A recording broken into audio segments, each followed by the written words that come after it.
Good evening, welcome to Rangers Radio. I'm Linda, and joining me on the show tonight is Stevie and GFK. Hello, first of all, to Stevie. How you doing, Linda? And how's my old pal Jimmy? I'm fine, Stephen. And you, Linda. And also, I'd just like to...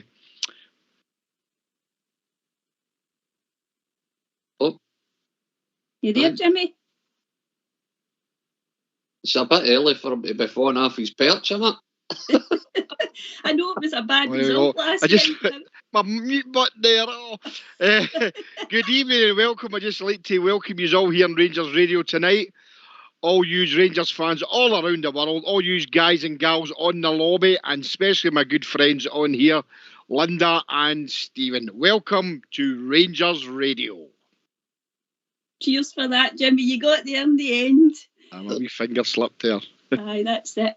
So, guys, we're obviously on the back of I think it's a bit of an understatement. It was a very disappointing result, a disappointing performance. But we're probably going to go on and pick the bones out of it, and I'm sure we'll have a lot to say about it. We're going to get, it's not a view from the bridge tonight, listeners. Fox is actually stepping in for bridge. So we're going to get Fox's view of the game, and then we'll go on and have a bit of a discussion. Probably hear from one of the players after last night and get hear his thoughts on it. Does that sound like a plan, guys? Yep, go for it. We'll go for that. Yep. Okay. So if we get ourselves on mute, we're actually going to hear a view from Fox tonight. Take it away, Fox.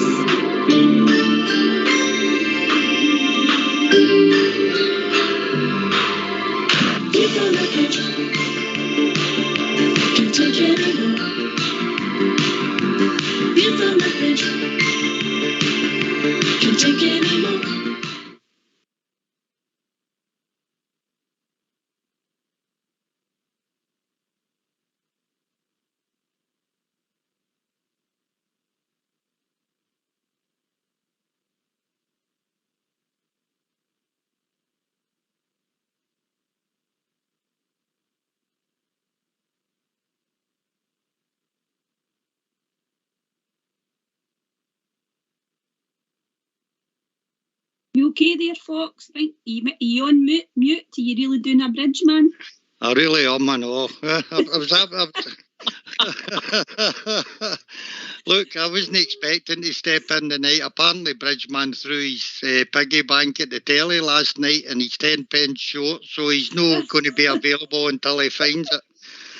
Anyway, back to the game. We went there last night with a team who we thought was good enough to go to Parkhead and get a result. But that's not the way the game transpired to unfold. The warning signs were there early in the game as Rangers stood off the Celtic attack and allowed them to stroke the ball about without any problems whatsoever. And we paid an early price for this after 5 minutes when a corner came in from the Celtic right-hand side. The Rangers defenders went up for the ball and Barisic cleared it, and in the melee, Aribo and Bassi clashed heads and went down.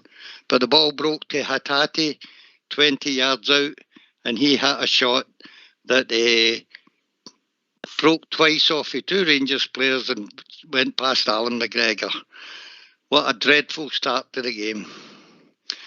The continued lack of effort on the behalf of the Rangers back four was all there to see, and in 15 minutes, Tav with a slack pass allowed Jota to take the ball past him and hit a tremendous shot from the edge of the box, which Alan McGregor rightfully and well saved. God, I'm really panic here. I'm doing all this from memory. The ball then ended up in the air and Giamakis strode onto it, out-jumped Bassey and powered a great header in towards the goal. Alan McGregor again with another terrific save. The game went on like this for the next 20 minutes with Celtic absolutely ran amok with our defence, where they easily moved and passed the ball around us, creating chance after chance. And we done well to last out to 40 minutes. It was then when Rangers made their one and only chance, where a wee quick 1-2 between Kent and Kamara allowed Joe Aribo to push a ball through for the fast advancing Scotty Arfield, but the pass was overhit and it was gobbled up by Joe Hart. I was thinking to myself then, if we can only get to half-time, 1-0 down, we can turn this round. But this wasn't to last long, because a minute later, again, Rangers backing off allowed Celtic to advance and found Hatate again 20 yards out, who bent a ball round Goldson and by Alan McGregor for 2-0. God, was this depressing. And then 2 minutes later, I'm trying to remember who it was. The ball, who scored the third one, boys? Oh God, this is a nightmare for me. Bring back Bridge.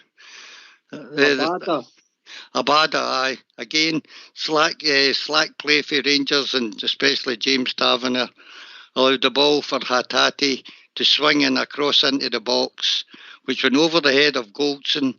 Borna Barisic stood idly by as Zabada came in and stroked the ball in for number 3. And that was the end of the first half. A half that I thought was an absolute shambles. Our tactics were terrible. We played a narrow 4-3-3 in the widest park in Scotland and conceded all the room in the world in both wings. And for me, never competed. The second half, we made 3 changes. Took off the young boy who had been a passenger from the start of the game. And we brought on Ryan Jack, Leon Balogun and Sakala. We played a wee bit better in the second half. We took control of the midfield, which we have done in all our good results against Celtic in the last 2 years. Produced a couple of chances. Arfield had 2. Ryan Jack had a screamer from about 25 yards, which crashed off the bar. And Connor Goldson near the end had a header that he should have put in and put over the bar. For me, a dismal display, lack of fight, lack of determination within the side, woeful tactics, and we paid the price for it as a support. And that's my wee attempt at a view for the Bridge. I do apologise for it.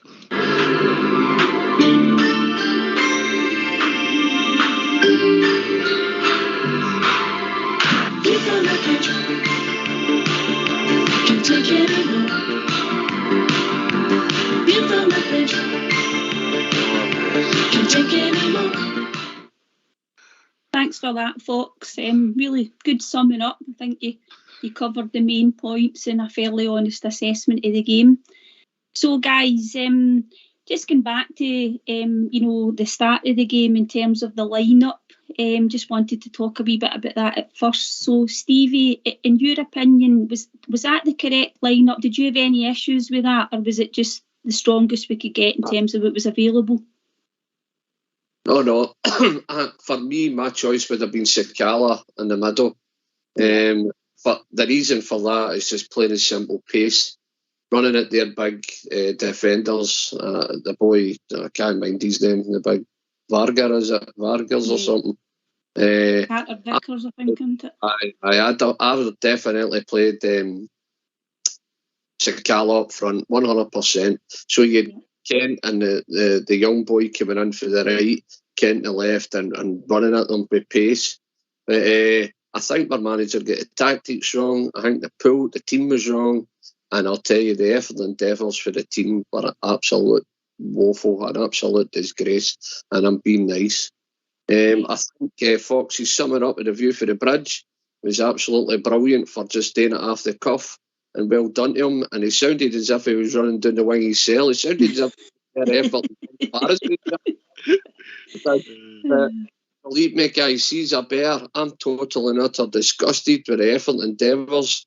I thought we looked like a bunch of stiff, scared young boys on that field, and it's no good enough for Glasgow Rangers. The send-off that team got for the Rangers fans at Ibrox and on the bridges all the way along the motorway, that should have been enough to say, look, these boys are ways all the way. Let's go here with a bit of swagger and get in about them.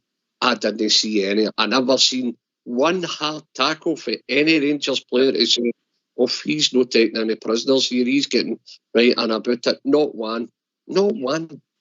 Tackle I see, and I can't even think off the top of my head. Maybe you can correct me if I'm wrong. I don't know any tackle where I thought, wow, at least we're 3-0 down and somebody's showing us a wee bit of something here. How did nobody stick one on the wee Captain McGregor's jaw? How did they, and I don't mean punch him, obviously you've got to be cute with it, maybe a shoulder. No, the boys, no, there was nothing. There was absolutely nothing. And you go a goal down, and you're saying, right, the game plan's going to change now. We're a goal down, we need a goal. Is it going to change? And nothing changed. Linda, I'm sorry to say, I never ever come onto this radio station once in my life and run our team down and run any of the players down, but by God, they have got to take a look in the mirror. By the way, every single player, every one of them. Yeah, absolutely, Stevie. I mean, we can only, give our honest opinion. We give praise out when it's deserved, but we've got to criticise, and you can only do that. JFK, just coming over to you, just the same question for you. Were you okay with the lineup, or would you have started any differently? Yeah, I would have started Balogun, but then in hindsight, it's a wonderful thing. I'd have broke Balogun on, taking Barisic off and moved Bassett to left back. Yeah. But that's during the game. But more or less the same as what Stevie said, Linda. I think we could see within the first 10 minutes that they looked like all we lost boys now. They didn't look as if they were up for it at all. And as I know a couple of people who were there at Ibrox last night, and I've seen some of the videos, it was absolutely tremendous. The send-off they gave the boys going to Ibrox, if Ibrox to Erty Parkhead and that. But look, there's not one Rangers player can hold their head up the night apart from one, and that's Alan McGregor. Alan McGregor kept it down. It could have been 5-0, maybe even 6 at half-time, London. I think you know that yourself. Yeah. When you saw it, I mean, to play the way we played, I mean, powder puff football. I mean, I agree with Stephen. I can't even remember one tackle you could say, well, at least somebody's trying, and you're looking at the back four that we've got. James Tavernier, I mean, what was it? What was you all about in Borna Barisic? I mean, and look, that's the manager's fault. I just think the manager's made a big mistake the way that he's playing Tavernier and Barisic. And they done the exact thing that we've been doing to teams for the last season and a half, Linda, is that they've been pushing, the full-backs have been pushing others back, and we've not done that last night. Yeah. I'd have made changes after 30 minutes, or probably before that. I think at half-time the game's gone. And I know we played quite well in the second half, but that was due to the fact that they were coasting and they didn't really need to do anything. They could have hit us in the break and maybe scored another couple. But I'm like Stevie. I'm never a negative person. I like to be. I predicted a 2 or 3 roasting for them last night, and unfortunately it didn't hang me. But I'm with Stevie. I never come on here and I'm negative. I like to say I'm allowed to criticise, but I just think every single one of them, apart from probably definitely Alan McGregor and probably Ryan Jack for his performance in the second half, but the only ones that get pass marks for me.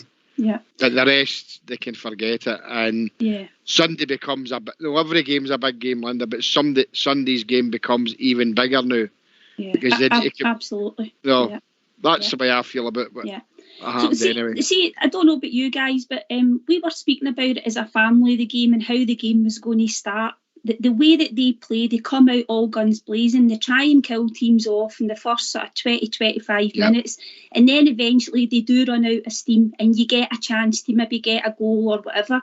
So that was the way that we saw it when we were speaking about it. We said there's no way that we can't sit back here and let them dictate the play.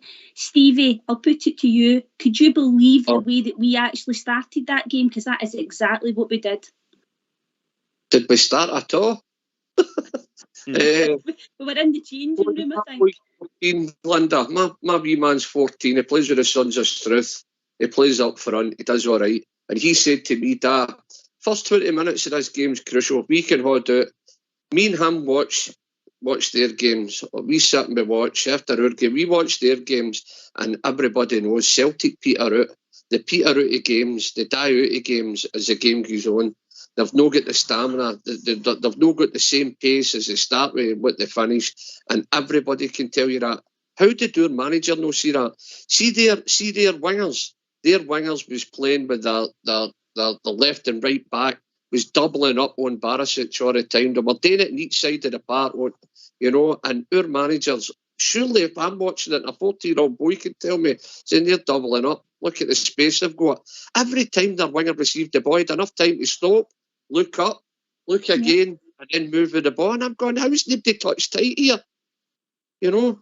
So to me, the tactics were all right. Even when we went a goal down, then you've got to say, right, we need to switch this about here because we need a goal. Now, everybody knows before a ball's kicked, and I think Jimmy will agree here and all, their defence is like a tea strainer. Mm-hmm. And see if you put pressure on them. Joe Hart's a bomb scare waiting to happen. And not one time did we try and close them down or chase them down or go and attack it right away. Mm-hmm. JFK, you come back in? We look at, I mean, the Taylor on one side, and I can't remember the other boy's name, who are ranked rotten, and they had a big Carter Vickers in the middle, who is an absolute bomb scare, a centre back. But then we had the man with the mask on McGregor, right, who looked as if he was a world beater because we made him look like that, Linda. And it was embarrassing to watch. I'm the same as Stevie. I mean, I'm sitting with my two boys, and we could all see within 10, 15 minutes, this wasn't working. Right? He should have changed it. And it's all right for us to say that, sit and watch it on the telly. But if we can see that, then surely he can see that he's there as well. You know, and it's really, the word's no embarrassing. I'm actually, and I could maybe even use the word, it's frightening. Because if this continues, you know, it's what the end result could be. Because we could only be 1 or 2 results away from a totally disastrous season. Yeah. He needs to get it sorted. He needs to get it sorted now. And it needs to, I mean, for the life of me, he should have brought on Stephen Davis last night. I don't care what people say, he's 37. Right, that's the type of game that Stephen Davis would have probably maybe went in there. And I'd like to have seen, after 20 minutes, I'd like to have seen Stephen Davis and Ryan Jack brought into the game.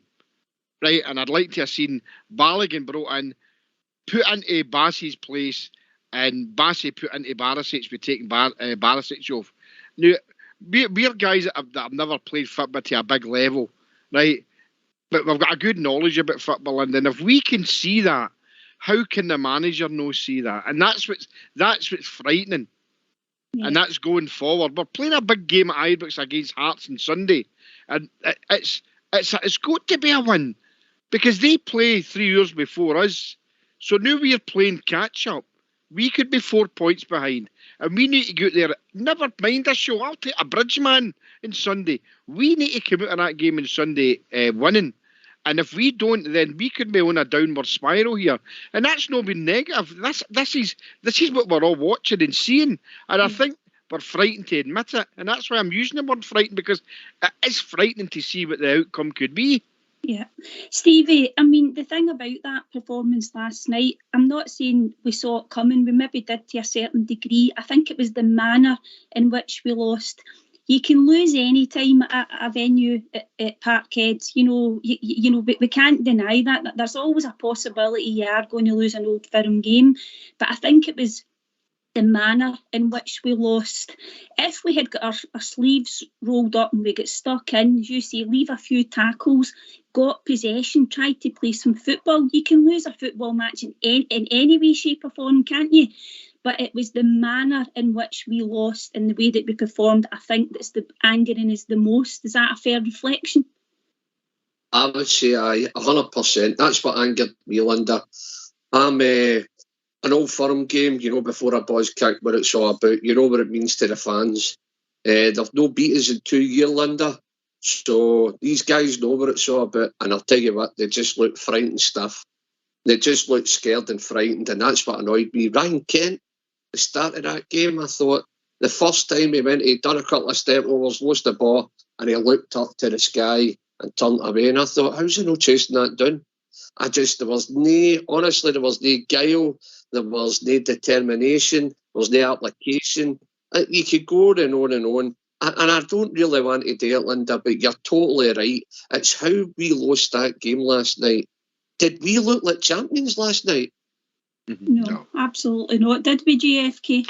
No, we did not. We actually looked like a team that was bottom of the league. We looked like a team who had just been put together the day before.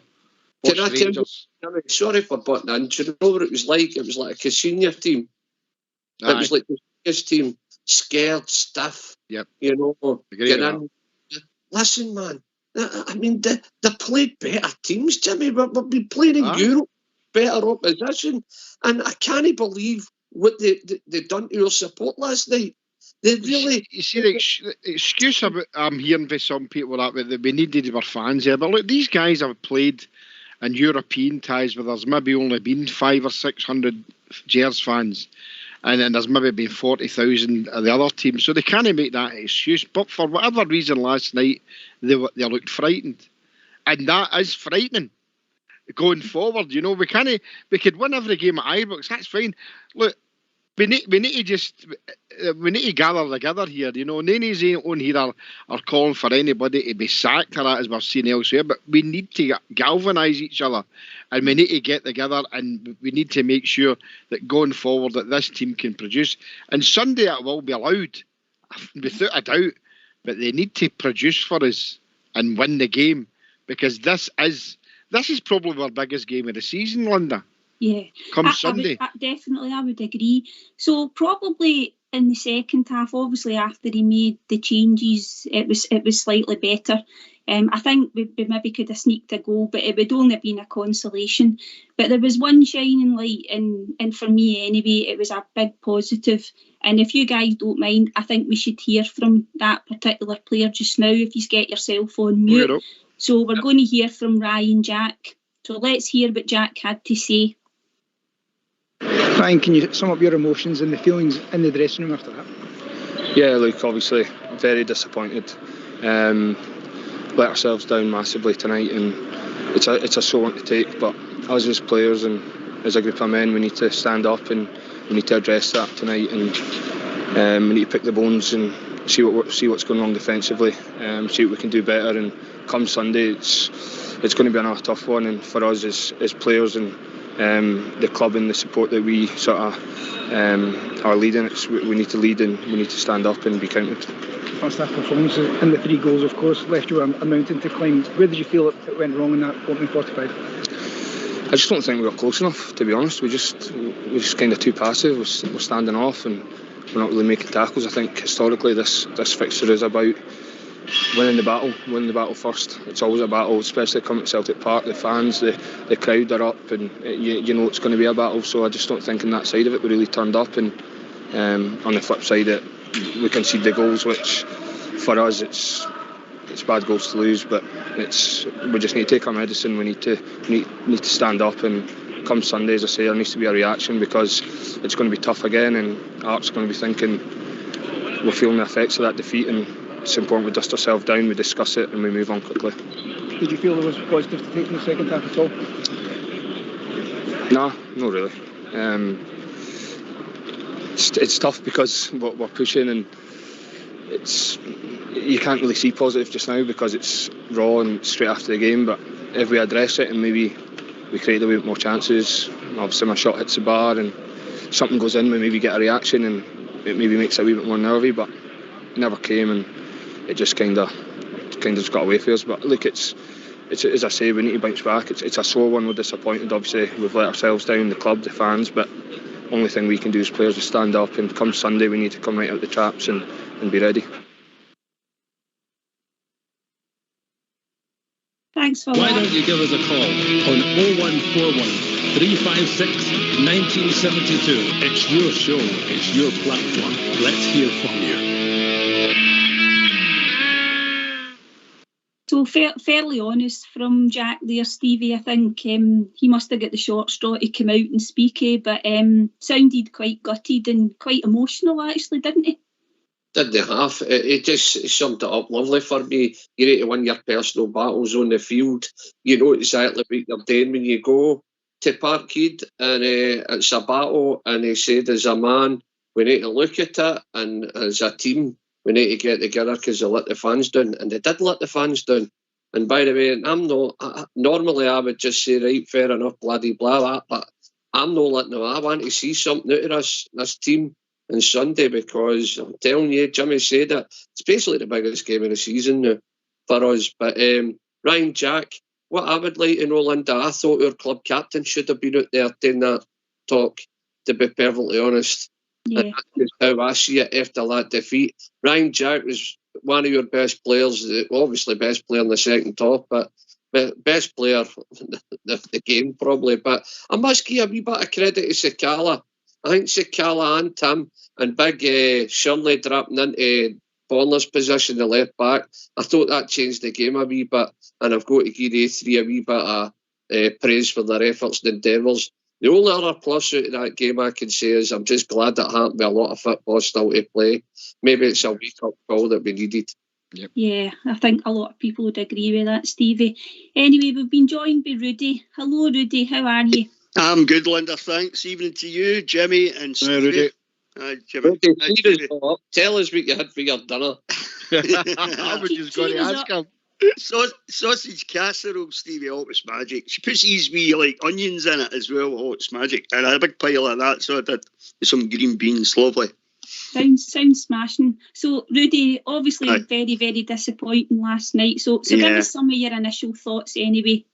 I thought it was one of the most insipid performances I've seen. I've seen a lot of Old Firm games, as Jimmy and Stevie and yourself have, Linda.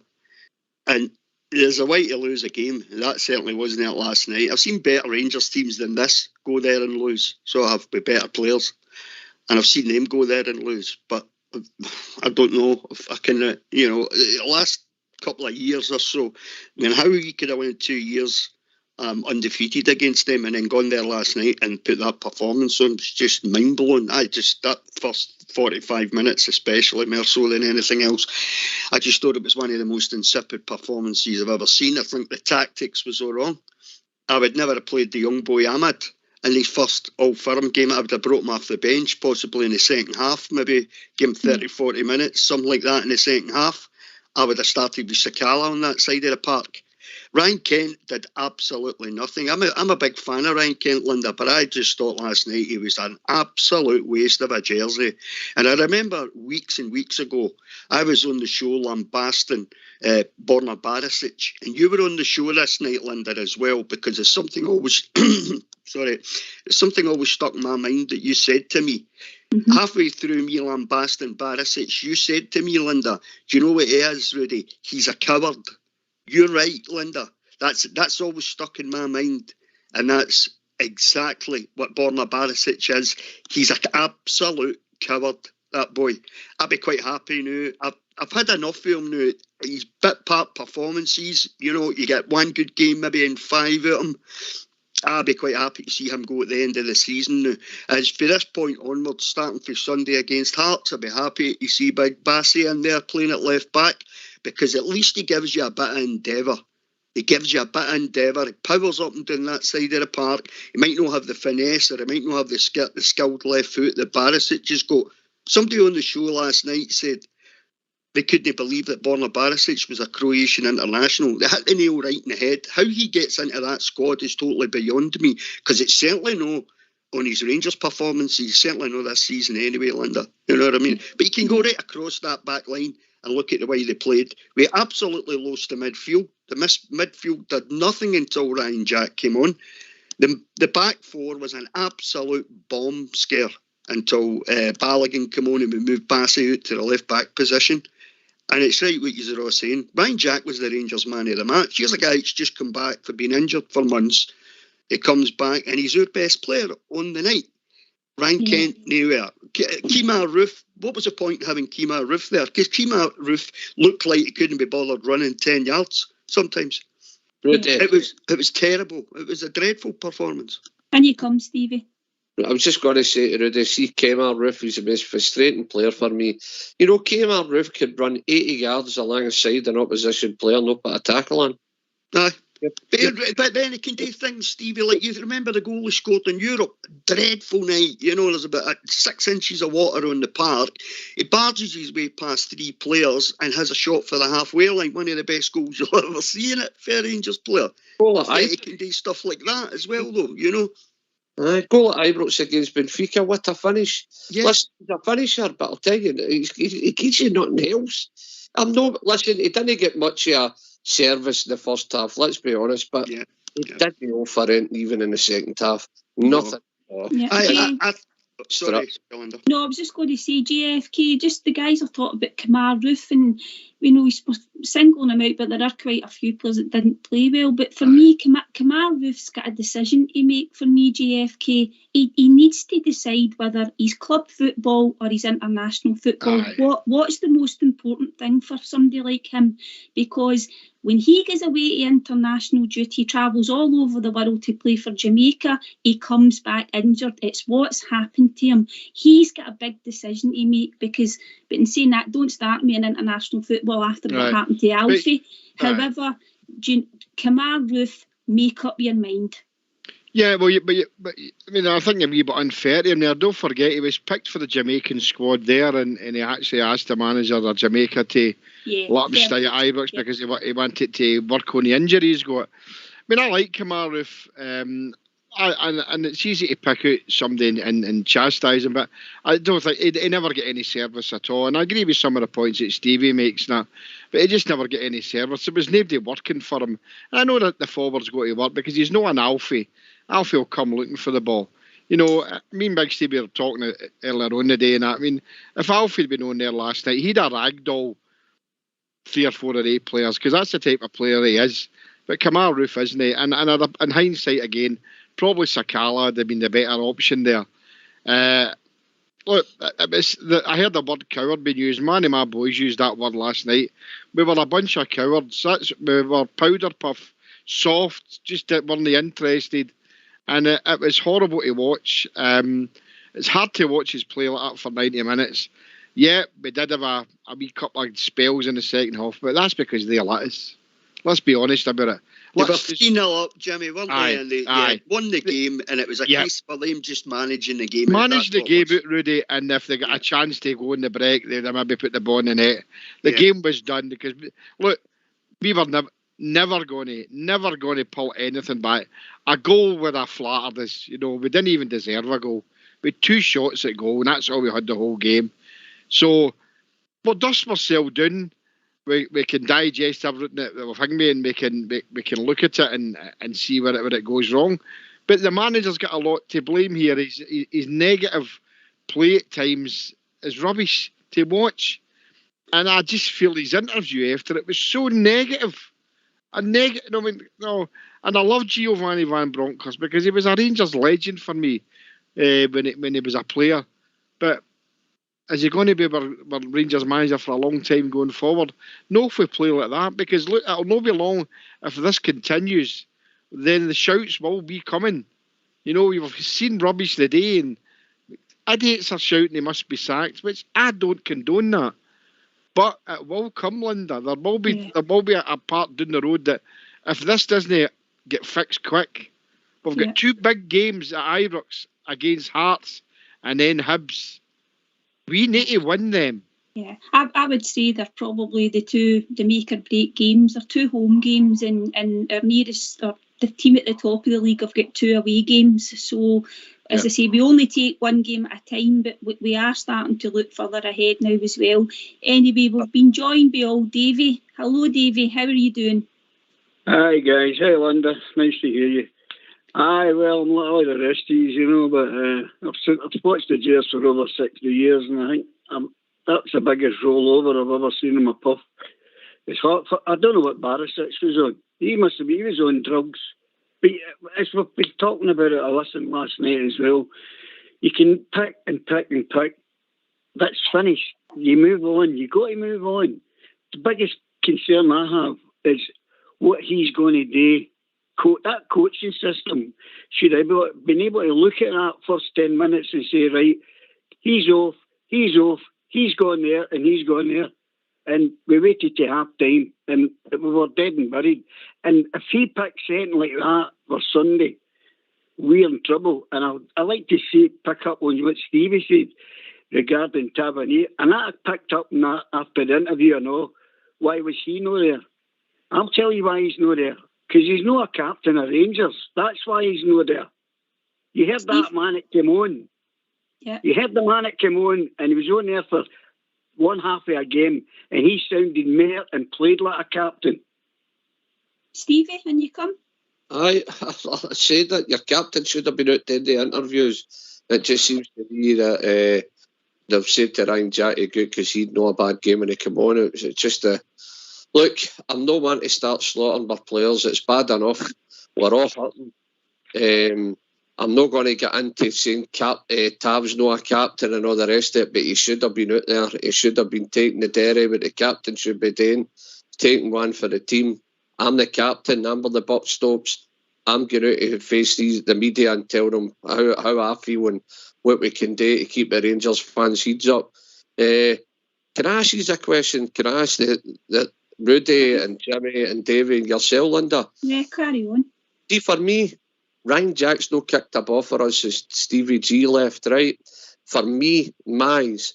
And I just think he looked like a wee lost soul without Stevie G there last night. There's something not right with the boy. He's just...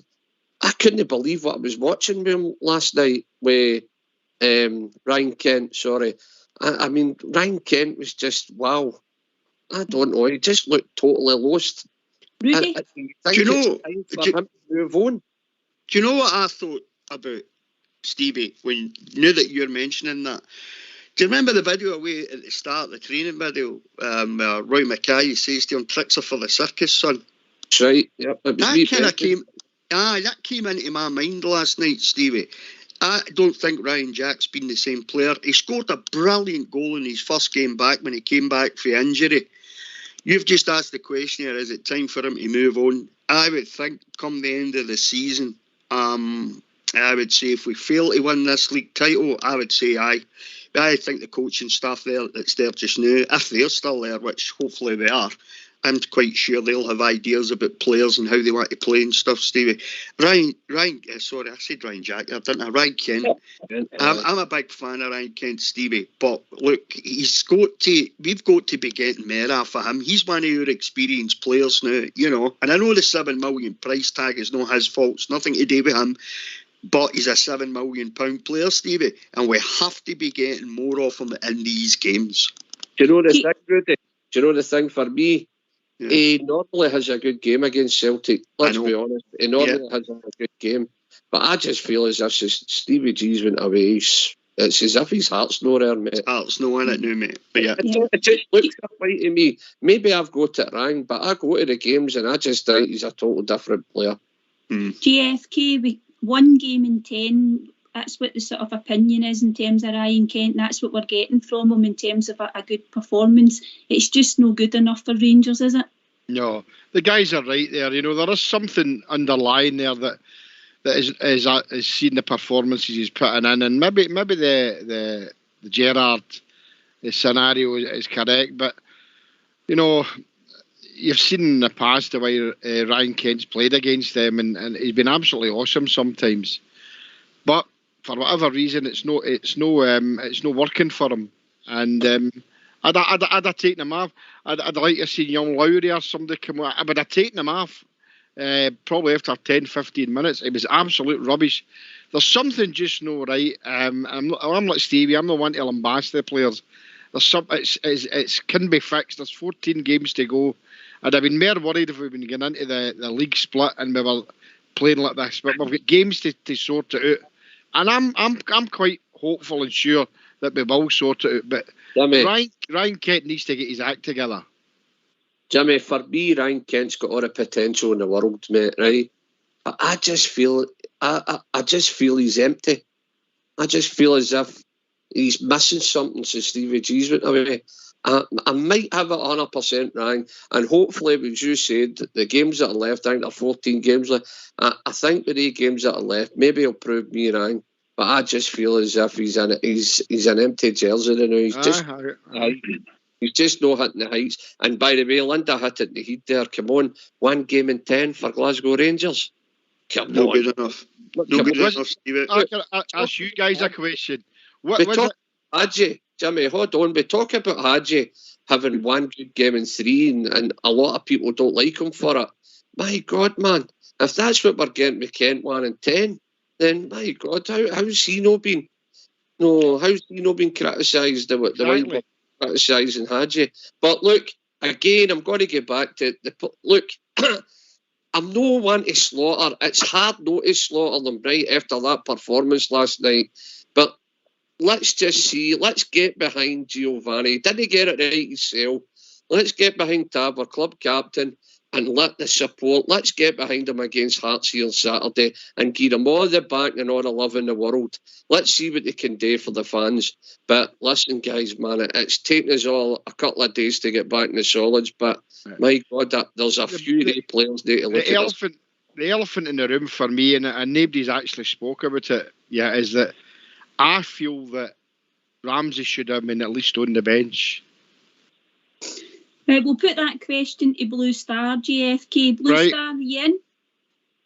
Evening, Linda. Good evening, Blue Star. Evening, Jimmy, Rudy and Stevie. Hi, Blue Star.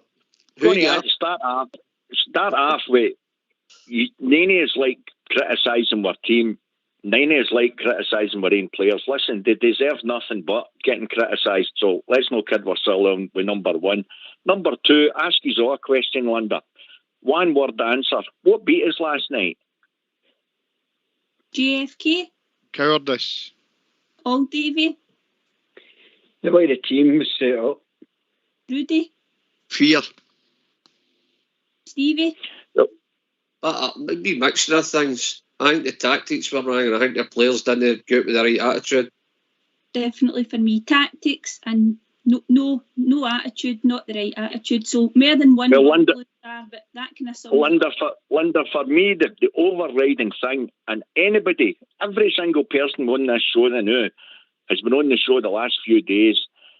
The overriding thing for me was, 1, our tactics were diabolical. That comes from our manager. And number 2, we were beat with speed for the very first kick of the ball. Arfield had the ball 6 times inside the first 4 minutes. If any of you look at the first 4 minutes, you'll see that. He gave away the ball every time. Now, I know, you all know I don't like Arfield. I hold my hands up there. I don't like him. I can't pick out one player last night. I only gave one player pass marks outside McGregor, and that was Jack, as we all know. But we're midfield. This is an accident waiting to happen. And Jimmy, I've got to hold my hands up here, mate. I felt sorry for you on that other show last night because you nailed your colours to the mast. And I get slaughtered later on. You certainly did. But the bottom line is, I tried to go on, Jimmy, to say the exact same thing, and a lot of it was wishful thinking because Oxford's been having a go at me, as some of you have, because I have been criticising. In the last 3 games, we've been nothing short of shocking.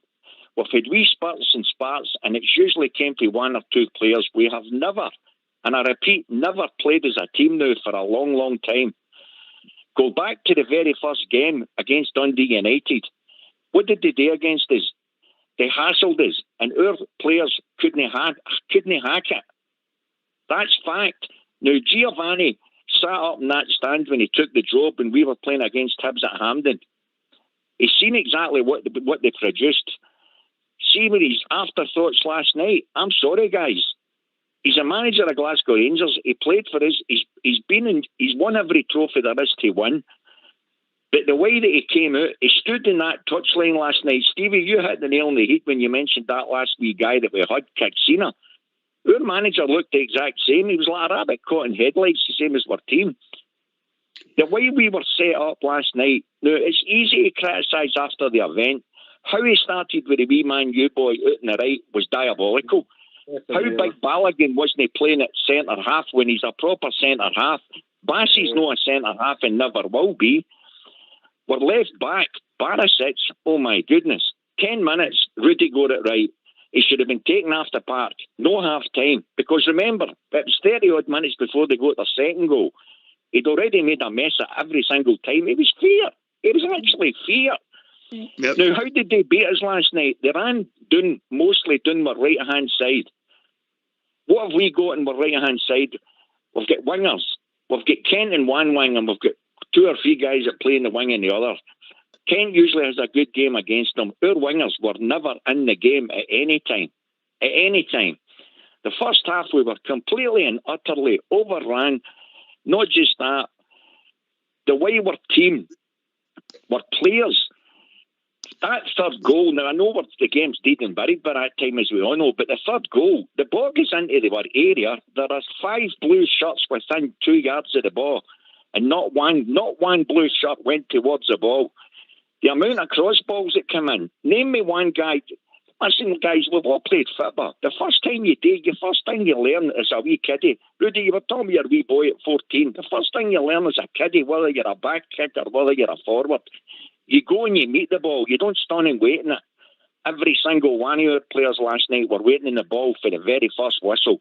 They were caught in headlights, and it's simply unacceptable. Yes, I'm being harsh. There's no other way you can address it. Blue Star, Jimmy, you're meant. Blue Star, I also think you're letting the midfield away here. Kamara. No, I'm not. Listen, I'm not. Just go one at a time, guys. guys. We'll get everybody, they'll get their settle down, boys. Settle down. Yeah. The midfield.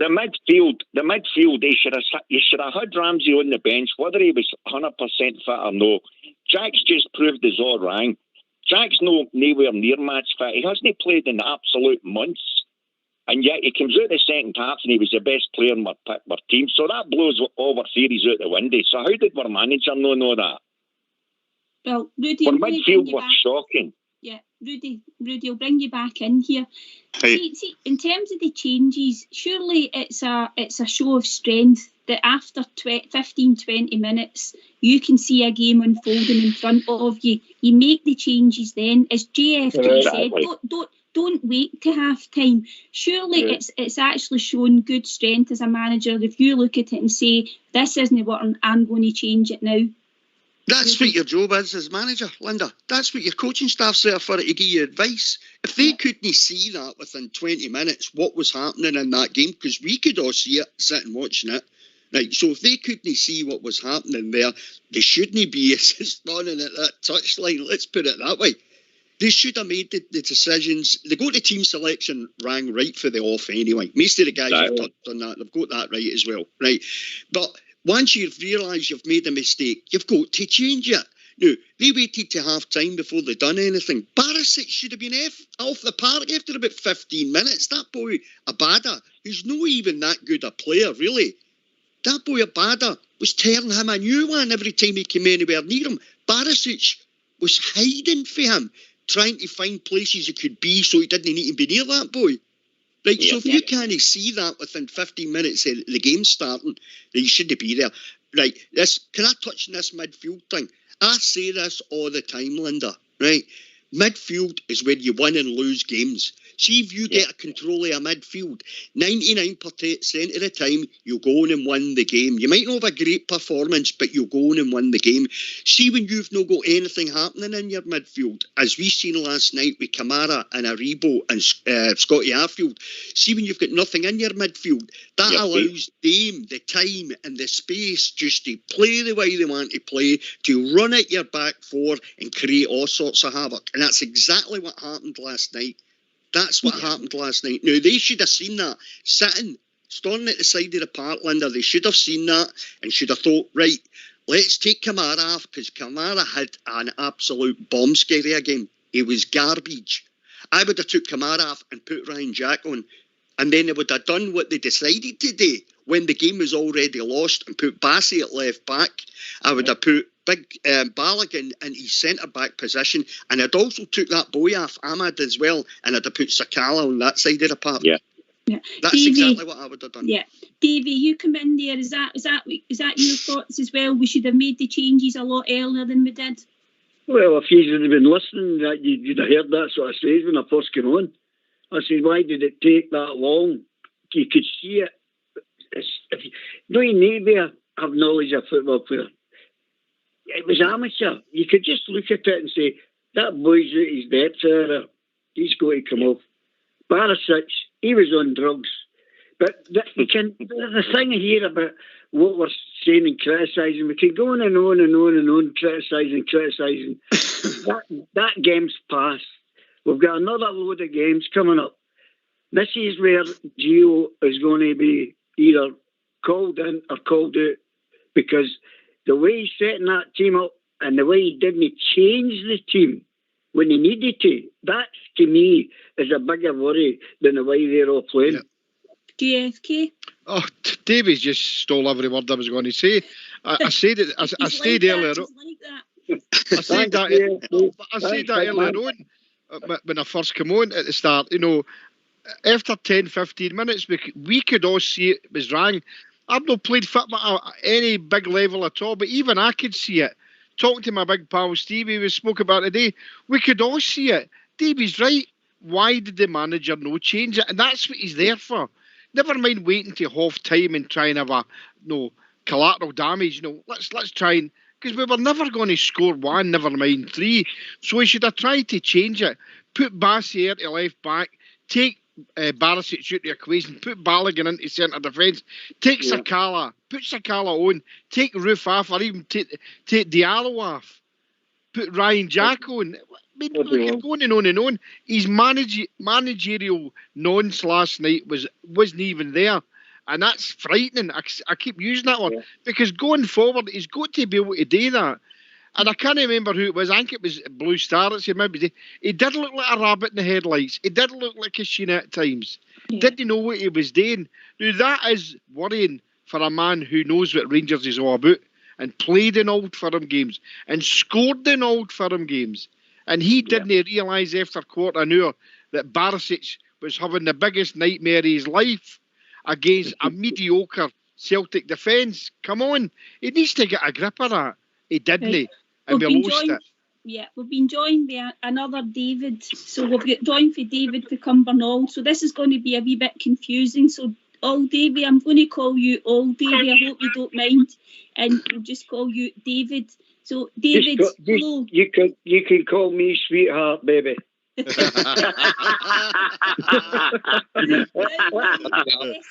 what it's all about, guys. They get the laughter back. Get the pain out of that and get the laughter back. Davey, you'll be getting put on the naughty step soon, so you better behave yourself. So, David to Cumbernauld, in you come. What's your thoughts?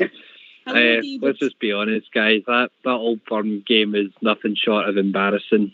It was technically shocking. The tactics were awful, and 90% of our team were woeful. I do believe in Giovanni Van Bronckhorst. I do think his system will take time to come round, but you can't sit back against Celtic. You just can't do it. And you see what the outturn was there. We've got good players in there. It just seemed that all talents went out for some reason. Ryan Kent last year was red hot, and what's he done this season? I can't think of 3 matches that he's had back to back that he's been absolutely great. I've struggled to give him a 7 out of 10 this whole season. It's been the same across the board. We're lacking real passion, and it shows that it took somebody for the youth team, Lowry, to come in and inject some passion, heart and grit into our team. It seems that we're lost again, and I don't get it. David, would you have said that when Gio first came in, he sort of steadied the ship, and we were all reasonably happy about how things were going. We weren't playing like the, brilliant football, but we steadied the ship. We stopped conceding goals. We thought we could score more goals in these games. We knew that, and we sat back at times. But it's the last, and since just before the break and after the break, that we seem to have lost our way. But would you say that when he first came in, we thought he was going to do a job? I mean, if you look at his pedigree gone back, there's no arguing that he has managerial prowess. He's done a great job in his own managerial history. When he first came in, obviously we needed a wee bit of a bounce or that after Steven Gerrard leaving, because I know one of these people that gets on at Steven Gerrard leaving. The guy got his 55, and I'm still happy with him. I'm not 100% happy with everything, but he still has a place in my heart, same as any good Rangers man will. Gio's came in, he steadied what was wrong with the team. We were losing goals left, right and centre, and he stopped that. But now it's started up again. But if you're losing 3 goals against Ross County, there's something no right. And then it's just got worse and worse and worse. Stevie? Linda, can I come in there? I'll come to you in a minute, Blue Star. Stevie, do you want to come in first? I'll let Blue Star go. He's on a roll.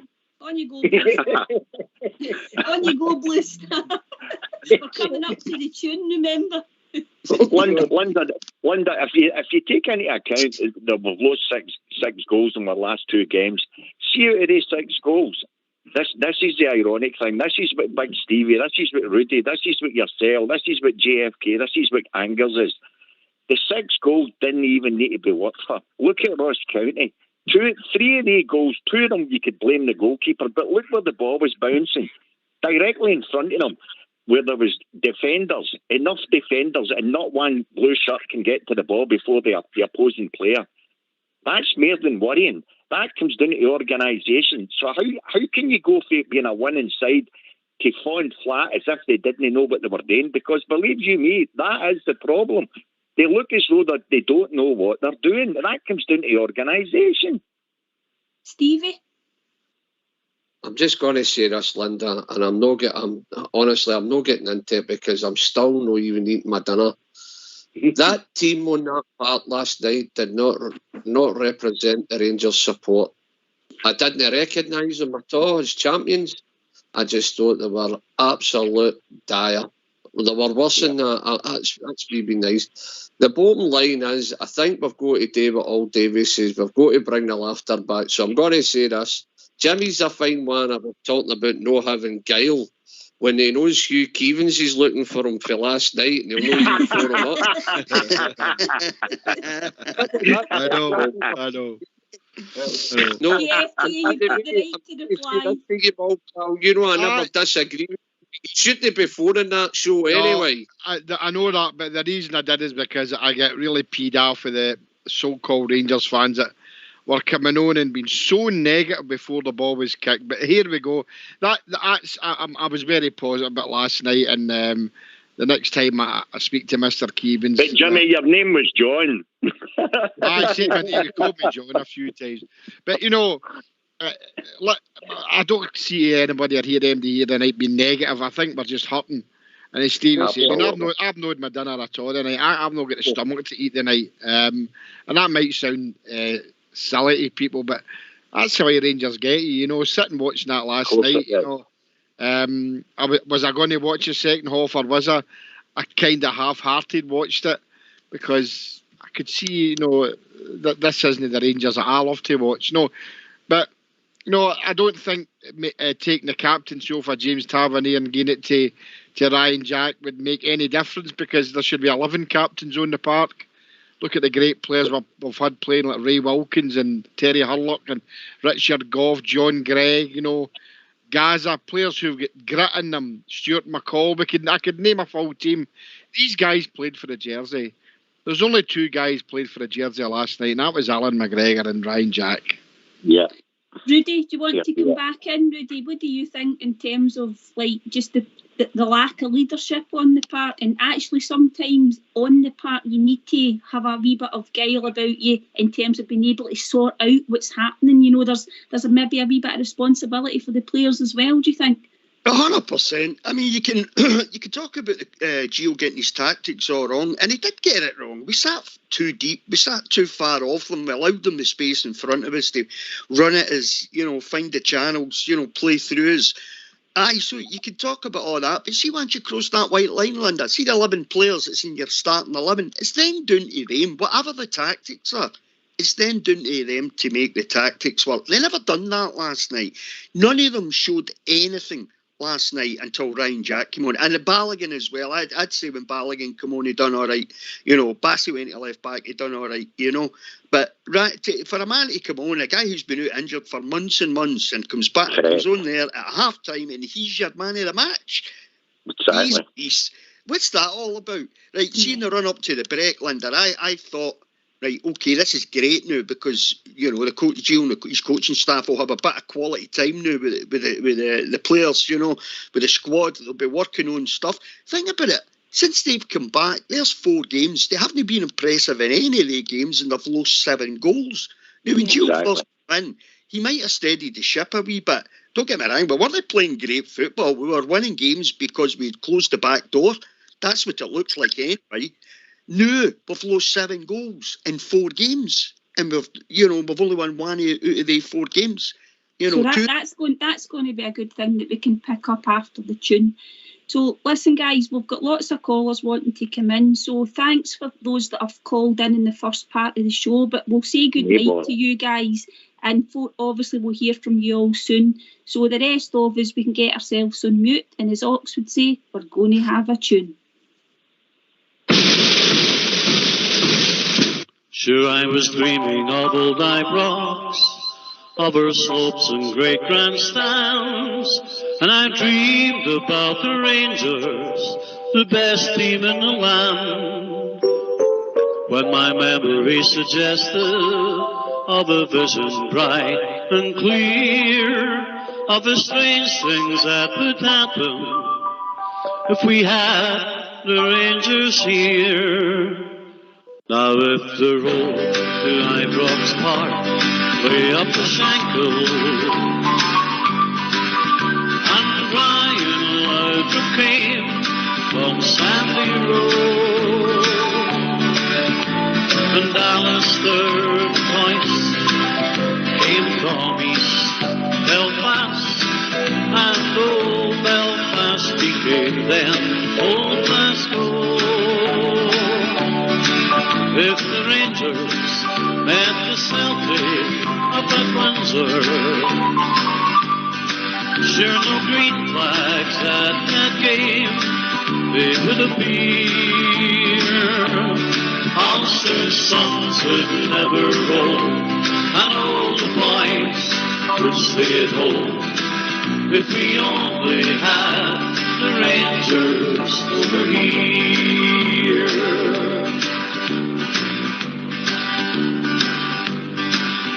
I dreamed about her Ulster men who wore the shirt of blue, Bertie Manderton, Sam English, Norrie Hamilton, McCandless too. I have dreamed of Whitey McDonald, who came from Lisburn town, and the greatest, Billy Simpson, who never let them down. Now if the road to Ibrox Park way up the Shankill, and Brian Laudrup came from Sandy Road, and Ali McCoyce came from East Belfast, and then old Belfast became old Glasgow. If the Rangers met the Celtic up at Windsor, there's no green flags at that game they would appear. Ulster's sons would never roam, all the boys boys that stay at home. If we only had the Rangers over here. If we only had Glasgow Rangers over here.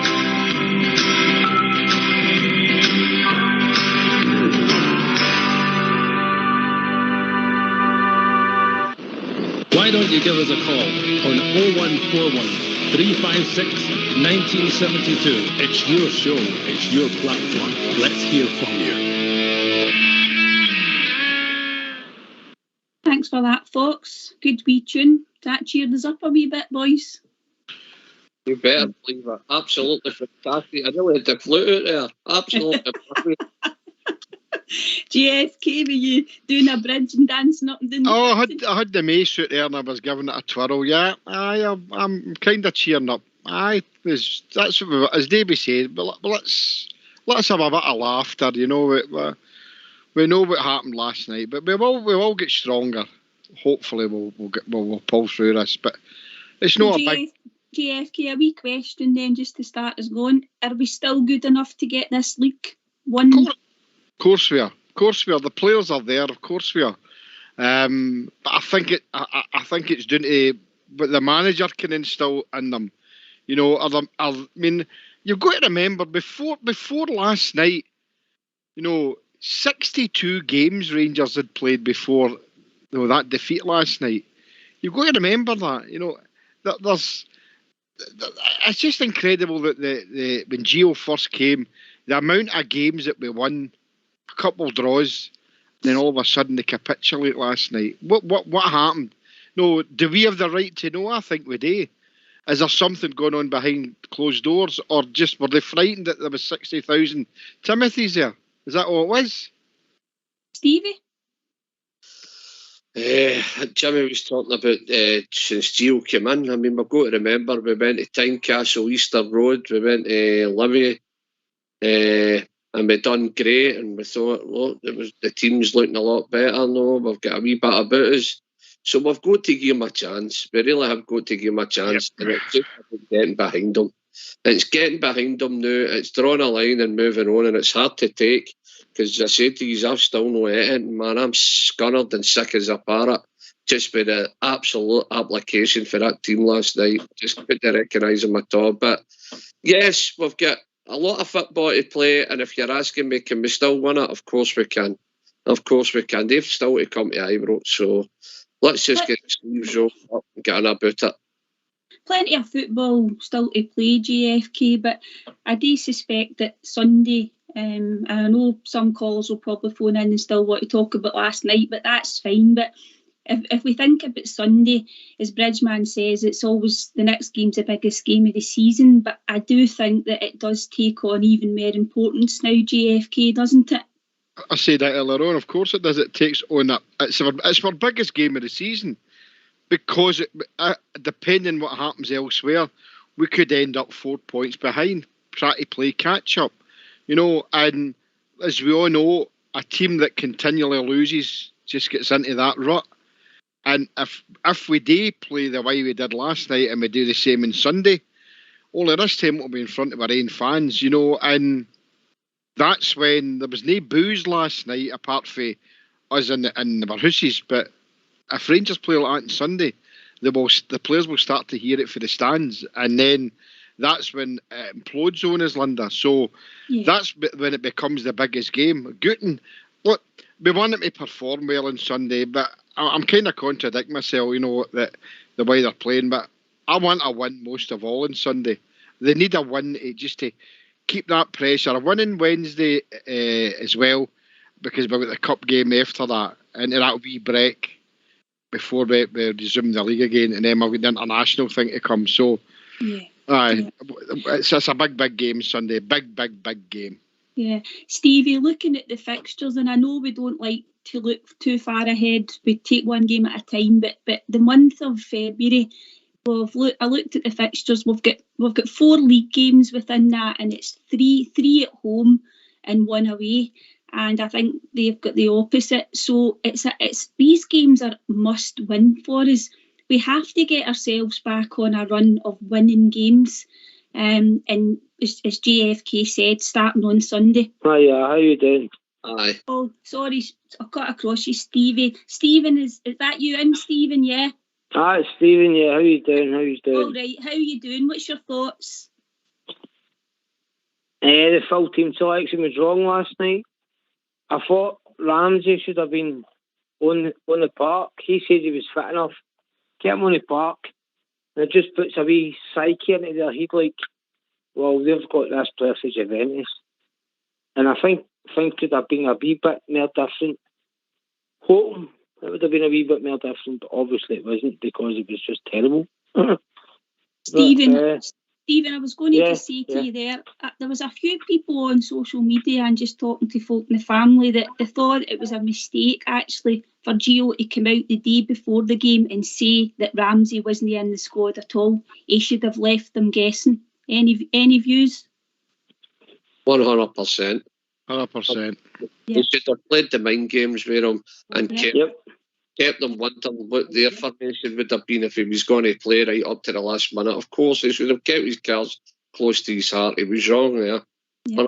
Stephen? Yeah, how you doing? Yeah, I thought I would have even had him on the bench, even though he knew he wasn't going to play him. Have him on the bench and get them thinking, like, what they're going to do. Are they going to bring him on? I don't know. But last night's performance, to tell you the truth, I actually couldn't watch the second half. I was so disgusted with the team because that's the worst I've seen Rangers play in 3.5 years. And I've been a Rangers fan for 45 years now. You know what I mean? And last night was just like, I've been through the good times, the bad times and that, but last night was, I don't know, disgraceful. Stephen, plain and simple, disgraceful. It was how, Stevie. I'm just saying to Stevie there, it's how we lost. It's Stephen, mate, no Stevie. All right. Hey, Stevie. Stevie's a cunt name. Sorry for saying that. One each. That's what I'm saying. I apologise straight away. I just don't like that name. I apologise. Well, this is our Stevie through the drum. And you come, Stevie. Right. What is it, Stephen? Yeah. We Was it just the application of the team? It was just how we lost, wasn't it? There were no fighting. Just everything. There was nothing. There was just absolutely nothing. Just like, what happened? How are we not pressing the ball? See when we pressed the ball the one time in the first half, and we actually won. I think we won a corner. That was the only time I was like, that's Rangers. So see, since Stevie G's left, we've kind of lost our identity of pressing the ball. Where's the pressing? There's no pressing anymore. And that's what's getting to me is there's no pressing the ball, there's nobody looking for the ball, there's nobody want, give me the ball.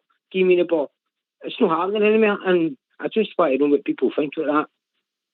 JFK, I'm just going to ask you there about the tactics. As Stephen says, we don't seem to have this press. We kind of knew how the team played under Stevie G, but we seem to have lost a wee bit of kind of identity in terms of what we're trying to do in games. I don't know if you agree. It was a flip of the coin. It was like a mirror image. They done to us last night, but we've been doing to everybody. We let them run onto us the way we run onto other teams. Our two full-backs were empty. They didn't have any idea what they were doing. And Diallo up the right and Kent up the left, they were hopeless. And they just kept pushing us. And that's what we're good at. And we didn't do it. So the manager's got to look at that. Surely he must have watched them. For 20 minutes at any game, every game this season, they go hammer and tongs at a team to try and wear them down in that first 20 minutes. And you know something? They done it to us last night. They done it to us, and we capitulated. So, our tactics were all wrong. Team selection, it was all wrong. But look, we'll come out to it. There's 14 games to go. Let's be positive. Rangers will be only up again come Sunday, and then we'll forget all about this result. You've got to remember, years gone by, there's been 6 2s and 5 1s and 4 1s, and teams have still come out the other end and won the league. So, I think it was the manner in which we lost it. So let's be positive about going forward and digest and talk about the negatives that we saw the players last night. And I'm sure the gaffer will sort that out before Sunday. Well, I'm hopefully will. Here's a guy that's always positive, particularly when it's about boofies. It's Jim for Paisley. Hello, everybody. Hi, Jim. Nice to meet you. Yeah, I heard you talk about man of the match. This is very important to me. I think the man of the match this evening was the Fox. He stepped in at the last minute, did a view for the bridge. The Fox did the Fox for the Den. Fantastic. Well said, Jim. That'll be the new one. Aye. Fox for the Den or Fox for the... I'm trying to think what Fox digs out. Is it a den or an earth? I think it's something like that. How long did it take you to think that one up? Oh, instantly. That's what I do. Stick my Gerda out. That's what they do. Right. What's on your mind? What's your thoughts? Yeah, no much. Stinking game yesterday. We'll get over it. We'll get over it. I was going to suggest to the guys that's all listening, the panel, Stevie and the boys, or you, Linda, I think the boys were playing from memory yesterday. See, my big players were playing from memory for the last 2 years. They've been beats for 2 years. It wasn't as simple as that. Unfortunately, Giovanni, I've been saying for the last maybe 3 weeks. I've been questioning him actually. We spend a lot of money either side with my family, right? And they don't like what I've got to say sometimes. Maybe you don't either. I don't care, because that's what I say what I think what I say. But it was nice to see some players come back in the squad yesterday. It was fantastic to see Ryan, Jack, and the players were missing. And I know GFK is not a big Bassey fan, but come on, GFK. He moved to the left back, made a difference. No, I agree with you, Jim. I'd like to have seen him playing the left back. I think myself and yourself and Big Stevie would have been better at left back than Barisic would have been. So, no, look, the fact is that a lot of people have been moaning, but we're only 1 point behind. Right? The performance was rubbish. The management was, for me, on the game basis, was rubbish. So let's go forward. We're all disappointed. And we've just got to hope that it gets fixed. If we can't see the changes that we can all see should be made, then there will come a time, Jim, when I said earlier on that there'll be shouts for the stand for him to go. No matter who Gio is, and we don't want that to happen. We gave Stevie G a lot of time to get this right, but this is a big prize for us at the end of the season. We need this more than anything at this moment in time. And lo and behold, if it happens and we don't get it, it doesn't be a thing about. I keep using the word frightening. It is frightening. If we don't get this pot of gold at the end of the season, that's going to be big trouble for us. I think we've based that on that. And these players should be realising that. The JFK, same thing. We smelled this coming, haven't we? Last couple of the full month of January, actually. Aye. We smelled it. Yeah. Anyway, we've been joined by Big Al. How you doing, Al? Oh, the global man.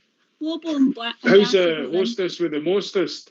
Well, try to keep these chaps in order. No, not you, Linda. I was talking about Big Stevie or Jimmy. All right, okay. Don't be so jump in there, man. Well, I thought you were speaking to me.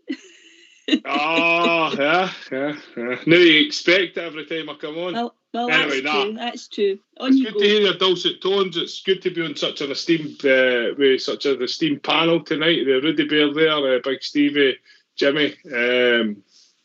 What can you say? What's your thoughts? Not much. I think I'll just hang up. What's I got to say? You know what it is? We're in a position of strength, and we've not strengthened. The signings have been atrocious.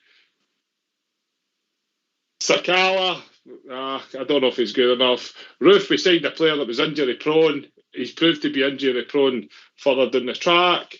The boy Sands, not sure about. He's a future prospect. I see there last week we went and signed a right back to captain of excellence. Always good for a mistake. But we let go a really promising young player. Ramsey, I agree. Ramsey should have been on that park. If anything, give us a wee lift and a bit of experience. I would have had him on the park. We've got a young player there for Man United that's probably keeping one of our young players at the team. He scored a goal against Ross County. I've got a chance of scoring against Ross County, to be quite honest. Done absolutely hee-haw last night. Ryan Kent, I totally agree with Ryan Kent. Ryan Kent, he's no interest. I think he's want to be away. Borna Barisic, well, here we go. He's a bit of an enigma.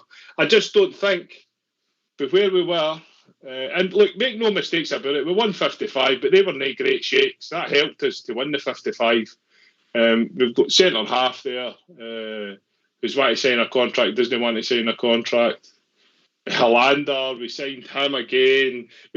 So, where's Ross Wilson? What's he doing this morning or tonight? What's he doing to rectify these problems? Because he's the guy who's brought in these this signing policy. I would like to have seen one or two marquee signing players that are ready to go into the team, players with a calibre like a Stephen Davis.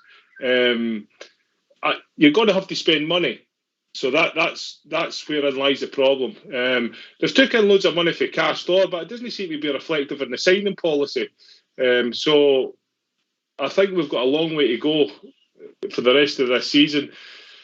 I'm behind the manager, but if I met him now, I'd want to wring his neck, So yeah, I'm just getting a few things off my chest. No, I think that's fair enough, Al. Yeah, Linda, do you think, sorry, I don't want to bother him from him, but do you think the manager's learnt a lesson after yesterday's performance? Do you think he's learnt a lesson? What he should I'll need to hang up, Linda. I've got a incoming phone call. Right, thanks for taking my call. All the best. Cheers, Al. Big chap. Cheers. Right. Stevie, I'll bring Stevie in. In terms of Jim's point there, do you think he will have learned a lesson, Stevie? Because he really needs to, doesn't he? Who are we talking about? The manager? Aye. It's good. Listen, you don't really learn lessons for winning all the time, do you? No, so the bottom line is hopefully he's going to take something away with him for last night.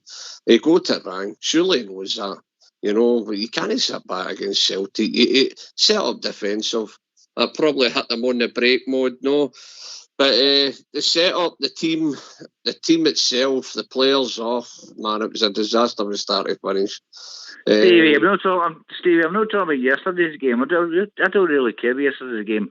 That's a one-off game. That's the first game we've lost for a long time. I'm talking about the rest of the season, Stevie. We've got a lot of games to play here.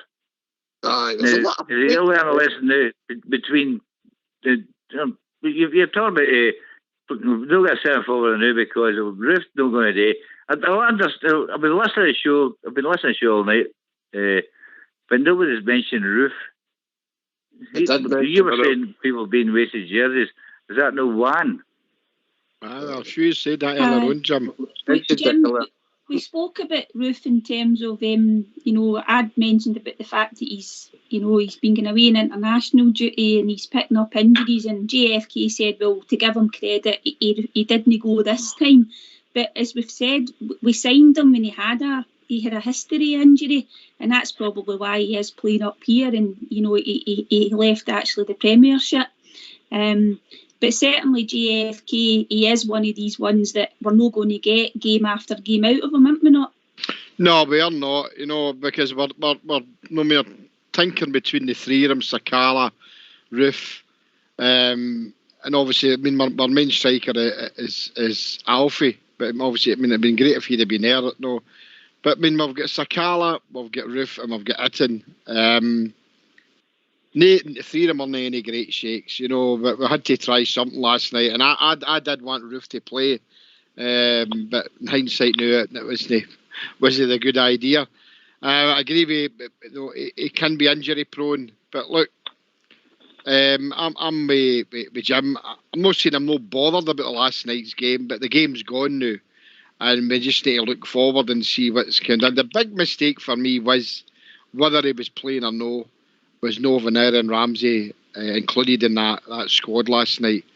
You know, because if the boy Lowry's not going to get a game, then you're as well putting Ramsey on the bench, and maybe there's a chance that even the last 20 minutes, the presence of him being there, maybe I done something, I don't know, but it's gone now. We're all hurting, and look, we'll still be hurting for a few days, and even we got a good result on Sunday, we'll still be hurting after this last night. It's not the fact that they're top of the league. It's the hurt is that the way that we performed, and we made them look as if they were the greatest thing since sliced bread. And look at their reaction at the end of the game. You think it was the last game of the season, they'd won the championship, so. Jimmy, you're absolutely right there. I couldn't believe that. Look, I couldn't believe that the way they ran about the park. Aye. Listen, and saying that they've not been for 2 years, JFK. They've not been for 2 years. That was their World Cup final. It looked like a World Cup final or a Europa League game or something for them. It was actually hilarious to me. Aye. You see, the 12 million we got for Patterson and the so-called 4.5 million we got for Gerrard and the backroom team. Surely we should have spent some of that a bit better than we did. I would have brought another striker in, apart from a right winger. I know the right winger's been brought in loan. I'm pleased to see that Aaron Ramsey's there, because I think he'll bring something to the team. I'm not going to go overboard with him. I think he's a good player, and I think he'll bring a lot to the team. He is a marquee signing, but he's there short term, and we should have maybe splashed out on another striker to give Alfie. Because look, at the end of the day, Alfie's there, and I can't see anybody shifting him, especially on the performance at A3. So it's going to be a long, hard season for Alfie. JFK, that's the last. We cannot sign anyone now. That's what's finished now. It's the boat, it's the boat. We've got to trust what we've got now. Yep. JFK, we've got to trust what we've got now. But can we trust we can trust Itten?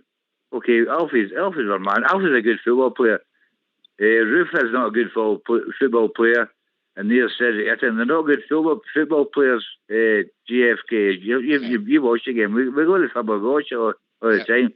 We do a football player to play up front. They are not good football players. No, you're right, mate. You're right. We've been joined by Bob Ger, and before I bring Bob Ger in, Jim, we've got a few callers waiting, so can we just thank you for your call, and we'll speak to you soon, Jim. It was lovely to speak to you all. Thank you very much Cheers, for taking my call. Thank you. Good night. Good night, Joe. Good evening, Bob Ger. Hi, Linda. How you doing? I'll try and be as brief as I can as well. I know you've got a lot of people coming in on the retrospect of that last night. I'm still reeling for it, by the way. I just didn't believe how poor we were. I can't believe it. I'm talking, except for Alan McGregor was the only one I got past match. If it wasn't for him, we were going in at half time, 6 or 7, nothing doing. And that was the magnitude of the poor performance that we had. I just couldn't believe it.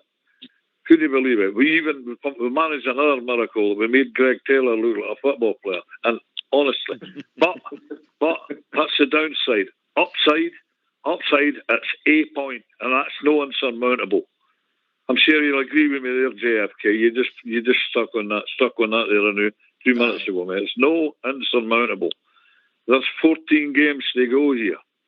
Right, my maths are not very good, but 14 times 3, that's 42 points, I believe, right?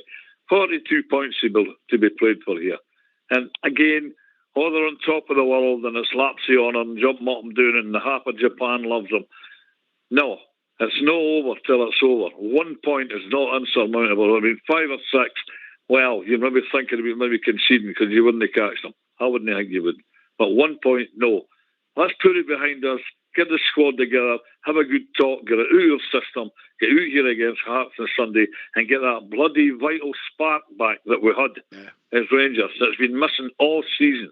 That's about time that Rangers were kicking into life and showing these people who we were. The press are having a field day the day. They're going to heap pressure on us. Well, we're Rangers and we love with pressure. We've got to go out here on Sunday, kick into life, get on with it, get 3 points and keep up there, you know what. And that's my take on it. I know you've all picked the bones out of it, but Oh, God. Right. We've also, On we go. It's okay, Bob. We've also been joined by John. Are you in, John? Hi there, Linda. Hiya, Hi, panel. John. Hey, John, just I don't know if you heard Bob Jer's comments there, just picking up on that in terms of, really looking forward to Sunday now and just having to pick everybody up. That's what it's all about, Linda. I mean, really what I was wanting to say was, I was going to make it short and sweet like yourself. I was going to say that the only positive thing to come out of last night was Ryan Jack, and that Loddy should be our captain. He leads by example. He puts himself everywhere. He's up and down the park. He puts in a shift. He's a blue nose. That should be our captain. As soon as we make that Loddy captain, we will be on to better things again. That's what I genuinely believe. Stevie? Oh.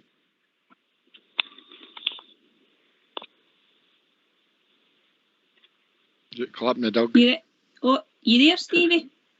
No? GFK? Sorry about that. I was doing a bridge, man. Oh, no, don't worry. On you go.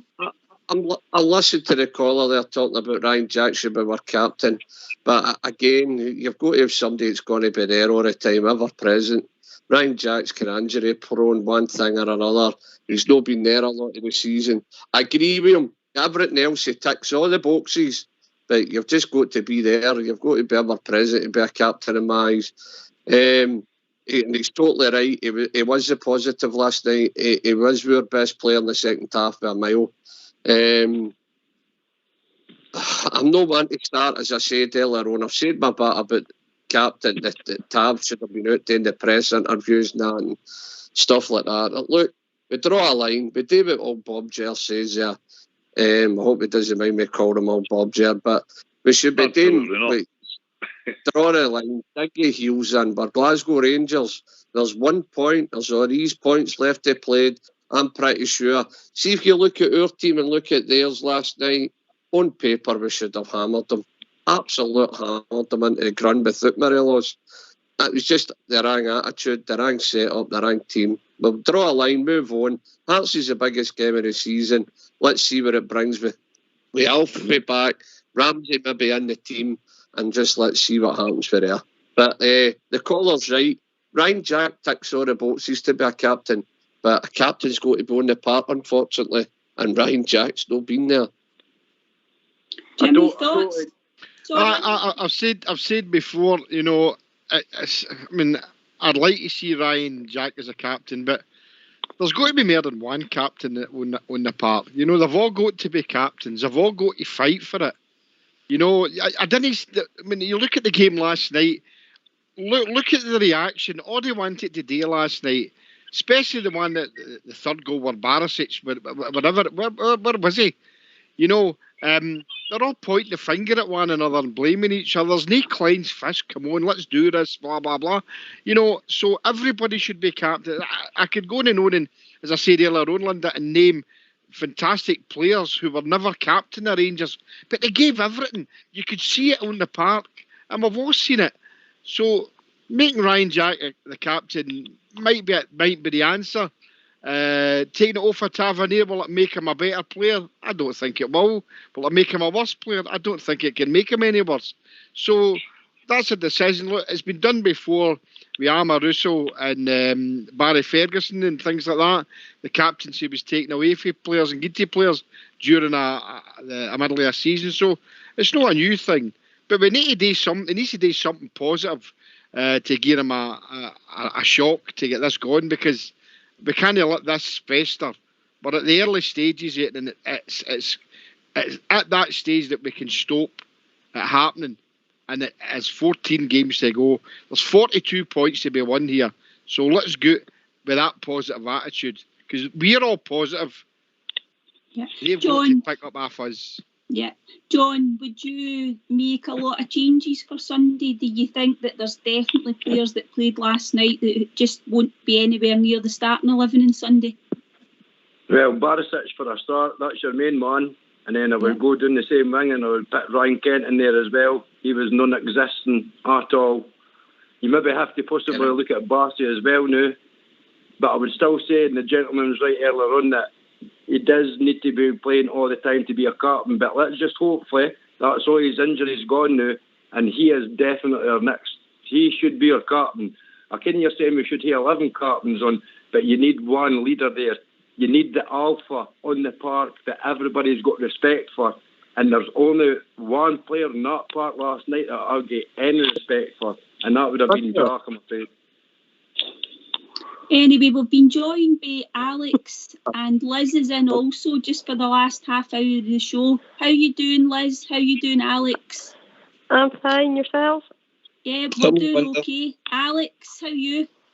I'm fine, pal. I was wondering where Oxchair's boxers were too tight for him. His voice was a bit high tonight. I don't know where he is. I think he's still on. Was it the M4 or something like that? And his feet punto. But anyway, we'll get your thoughts. We'll start with you, Alex. Just give us your thoughts. Are you wanted to still talk about last night's game, or have you moved on yet? I don't know where to are, no, but it was a disaster last night from start to finish. When I seen the team, I didn't fancy it at all. I thought Bassey should have been left out of the middle. I thought Balogun would have come back in, but I thought he needed to strengthen the kind of midfield, because they were going to come at us right away in the traps, and we needed to be ready for that. But the guys have they've been spot on with the analysis of the game. But it was like caught in the headlights. But I tell you, I'm surprised that some people were surprised, because that's us dropped 7 points in the last kind of 4 games. It's been coming, and this group of players, brilliant winning 55 last year, but 1 trophy in 10. Weak mentality, spineless, gutless. It's there, right in front of us, and we can't see it. Yeah, and the thing is, Alex, 1 trophy's not enough for Rangers. You've said this on many occasions when you've been on the show. It's no 1 in whatever it is, 9 Gerard win. He won the most important one, but we want trophies every year. We would, we had a chance to go on and dominate this season and even into next season, and we have let them back in. Absolutely, Linda. I'll give you an observation. See the difference with them last night? They believe that they're going to be champions this year because they won that League Cup at the start of the season. That's what gives the players that extra edge, that extra mentality.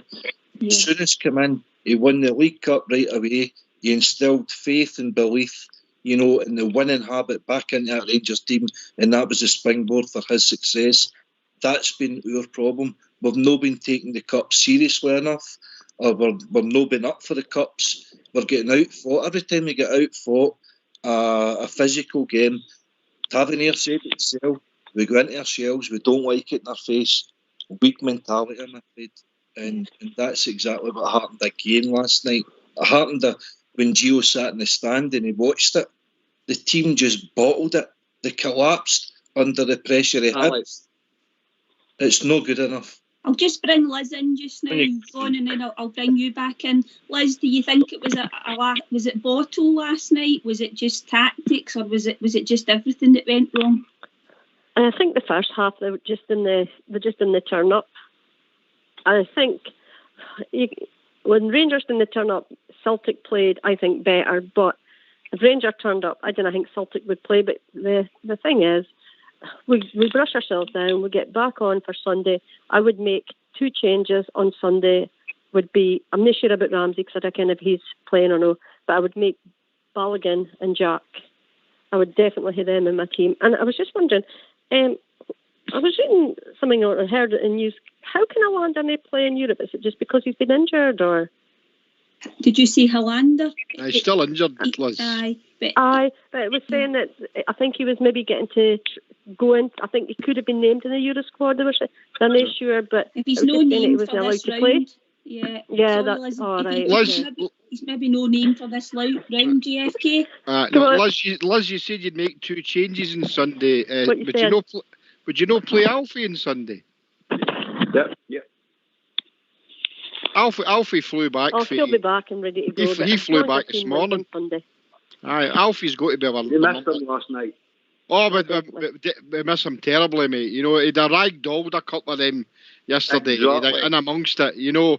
But no, it wasn't to be for us. I think we were cowardly, we were soft, we didn't have a clue. Jimmy. We looked like a team of strangers. Yes, Alex.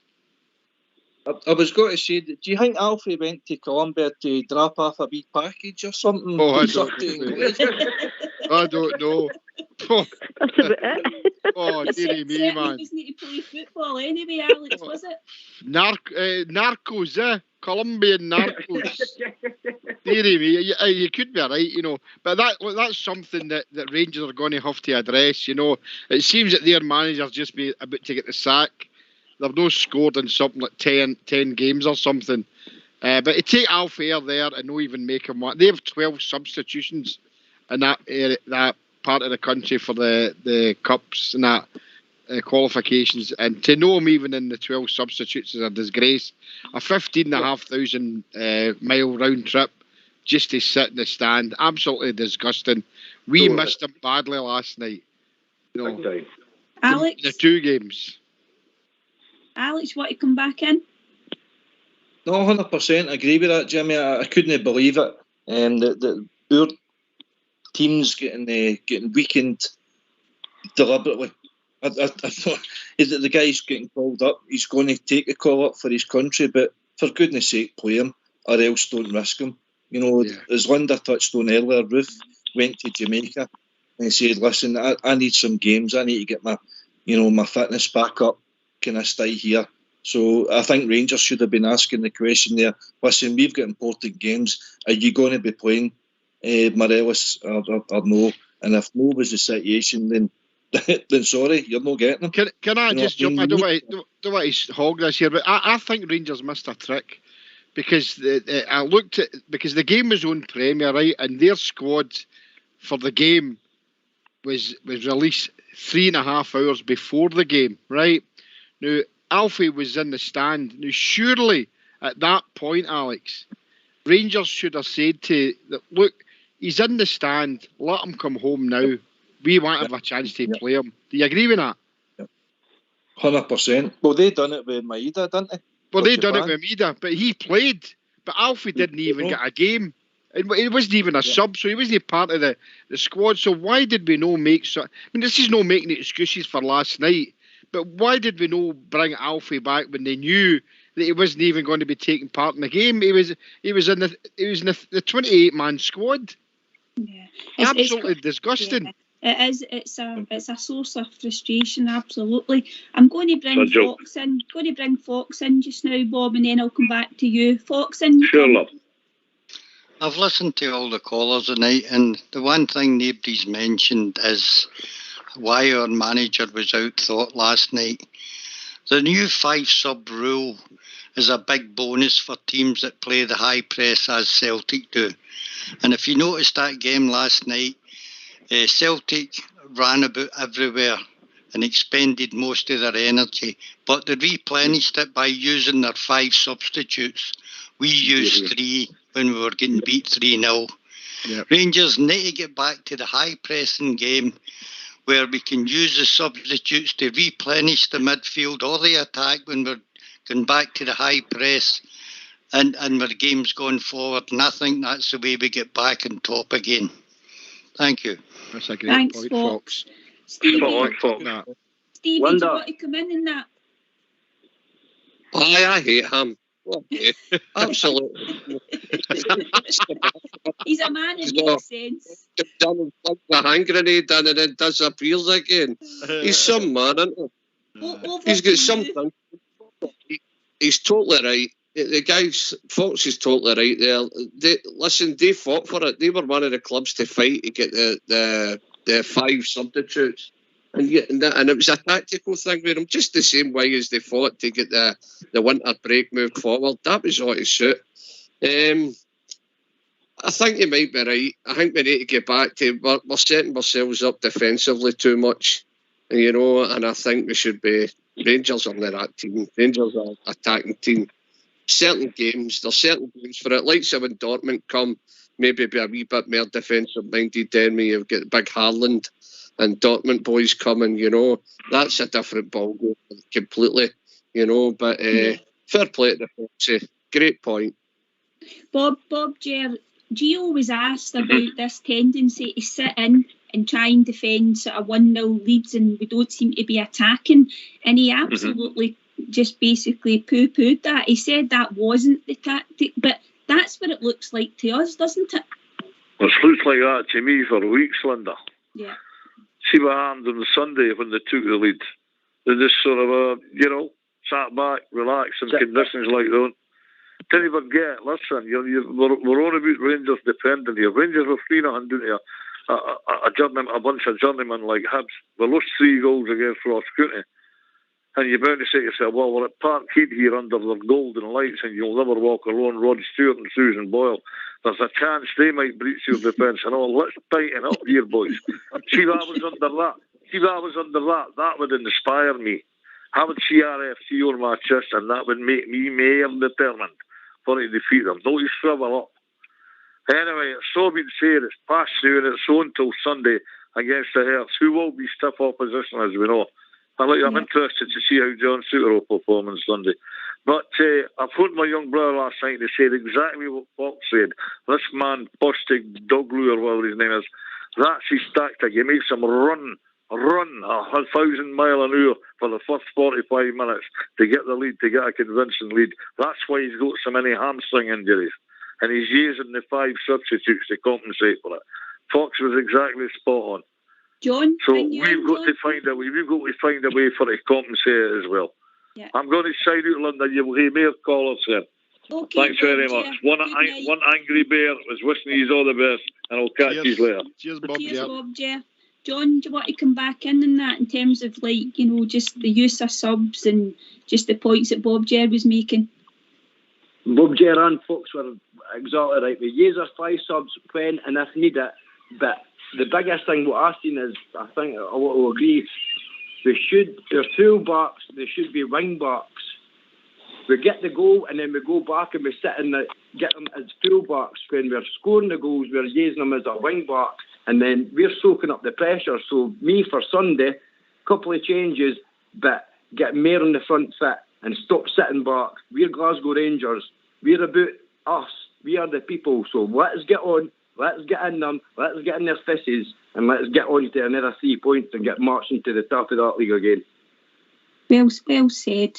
Liz, we've got all these attacking players in our squad. We've brought in the wee boy Diallo, we've got Sakala, we've got people that should be scoring more goals, but this whole defensive setup, it just doesn't suit us, does it? No, I think what happens in their defence, it's a shame because I think when their defence plays well, they play some excellent stuff. But I just don't know. A couple of weeks, it's just I don't know, and I don't know if it's because Tavernier and Bourne is not getting higher up the pit. I don't know. But I think something needs to change. But hey ho, we're going to win on Sunday, no matter what. We're Rangers fans. We love our team. We just need to go out and put a great performance in. And it's only 1 point. Celtic are laughing just now. Other fans are laughing. But there's 47 points still to be won. So it's not big. Nah, we're all sad, but we have to get on. Think about Sunday's game, and let's hope put some smiles on our faces. Correct. Spot on, Liz.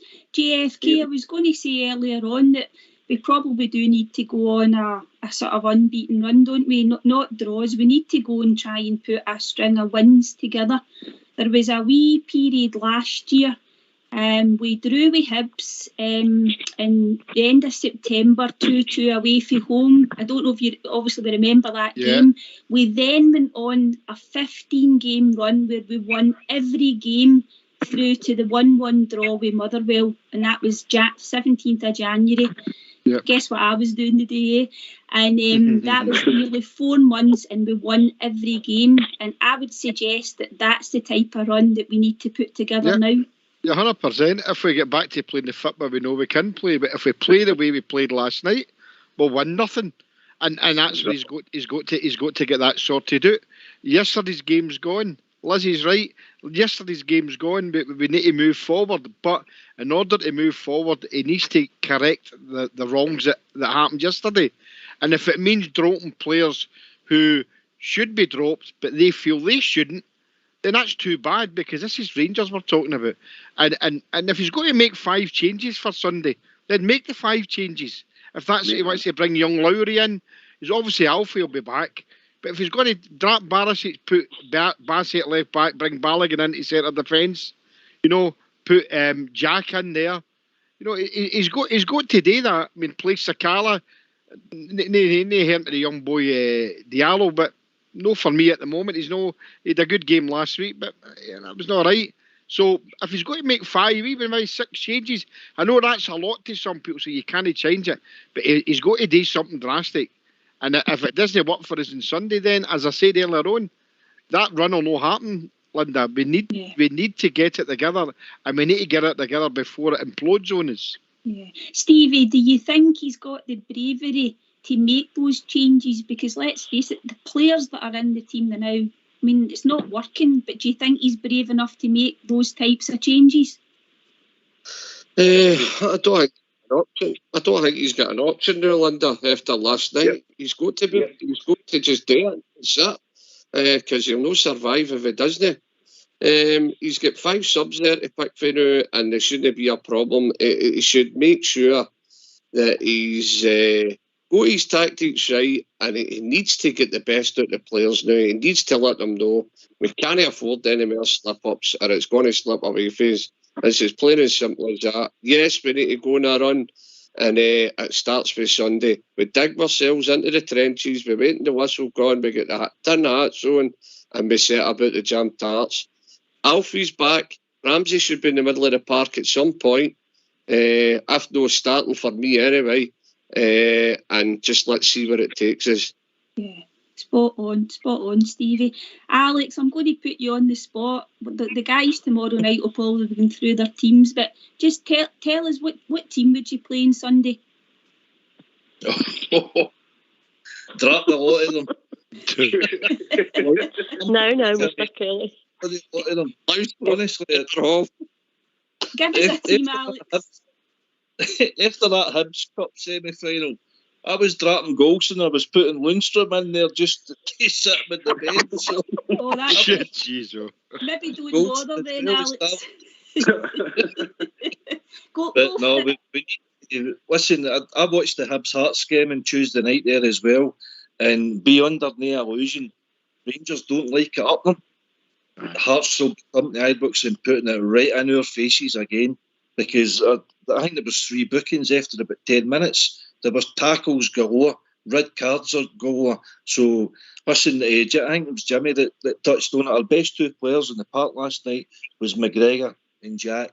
And do you know why? Because they wear the badge. You know what it means to have that badge for us. And that's what we're missing. We're missing the identity of the team. I'm concerned with Ross Wilson with these 6-month contracts. Where's the long-term planning here? What's the strategy going forward? We've lost young Patterson. Lowry, you're ripping the heart of the boy. We're putting him on the bench to play a guy coming up from Man United that can't be bothered to get back and defend properly. Yeah, we need to get a strategy. We need to get a vision of going forward. And Gio really needs to be telling these players, get your finger out. You're 1 point behind, but we can still win this league if you salvage it, John, do you think there's a wee bit of a lack of kind of Scottish identity in the team, or do you think it doesn't matter, it's just as long as they know what it's all about? Probably a bit of both, Linda.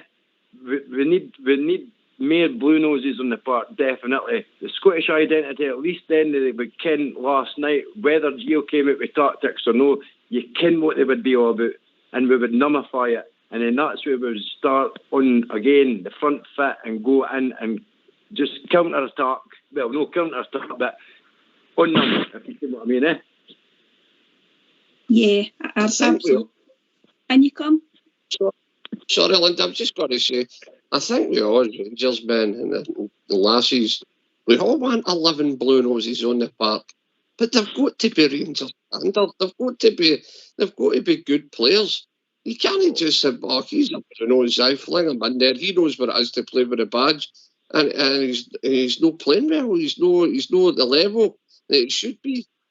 You know, we've got to watch that day. I agree. We need to keep the identity of the club by, and it's great to have so many Blue Noses in the team. But let's be honest, it doesn't always work out for the Blue Noses, the team, does it?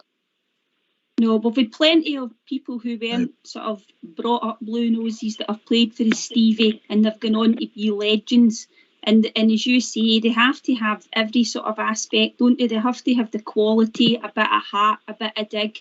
Unfortunately, after last night, we're kind of bringing into sort of question some of the players. But, you know, they played well. They won a championship last year. And let's just hope that we can kick on, as JFK said, from Sunday. And we really need to turn up, win.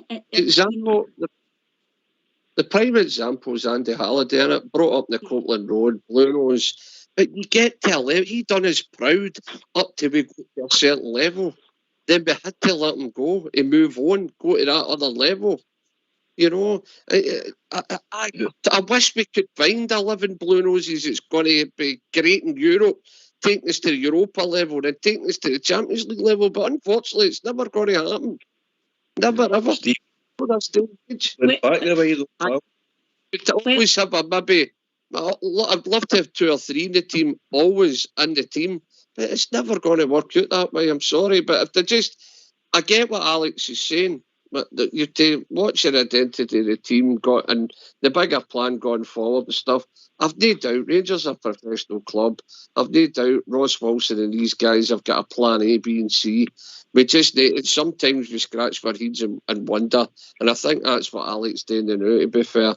He's wondered what the plan is going forward, but let's be honest, we're a big club, we're a professional club, and I would be worried if they never had never mind a plan, A, B, C and D.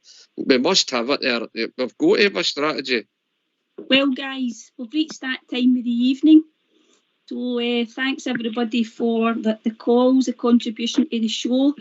We've had quite a few callers, too many to mention. So thanks everybody for phoning in. Some really good chat, and it was a difficult night tonight. So over to you, Big Stevie first. Well, Linda, I'd just like to say I was worried about coming on here tonight because I just can't pick myself up. I'm like Mace to the bell. I'm absolutely deflated. It's not that they've not beat us for 2 years, but it's how we get beat no. And thanks for having me on as one of your right hand men tonight. And JFK, thanks very much, and thanks to all the callers. Okay. Cheers, Stevie. JFK. Well, and the immortal tones of my good friend Bridgeman. Well, what a marvellous evening it was. Good chat. Lots of good points put forward, and only 2 sleeps to go. And can I give my prediction? And I'll just go for a 1-0 for Sunday. But all I can say is everybody take care of themselves. And you know what they say, we've got to always keep it going for the Jers. Because know why? We are the people. Thanks, everybody. Yes. It's a great show tonight. As I said, thanks to all the callers. Rangers Radio will be back tomorrow night with lots of continuous chat about the famous Glasgow Rangers. Good night, everyone. Good night. Take care. They come from all of Glasgow, they come from near and far. They come from every Highland glen, from here to Lochnacar. They sail from dear old Belfast to the bonny banks of Clyde. They gather round to Timeless Park and loudly sing with pride. Oh yeah, it's R-E-N-G-E and R-N-S. In case you didn't catch it, friend, I set your mind at rest. Oh yeah, it's R-E-N-G and R-N-S. The boys in blue of Ibrox, I the Scotland's very best. Oh yeah, it's R-E-N-G and R-N-S. In case you didn't catch it, friend, I set your mind at rest. Oh yeah, it's R-E-N-G and R-N-S.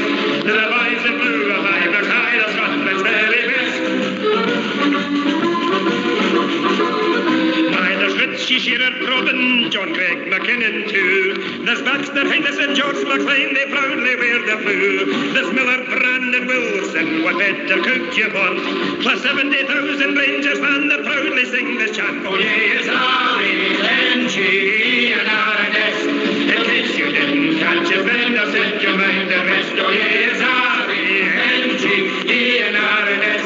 The boys in blue, the Vibrants, I the Scotland's very best.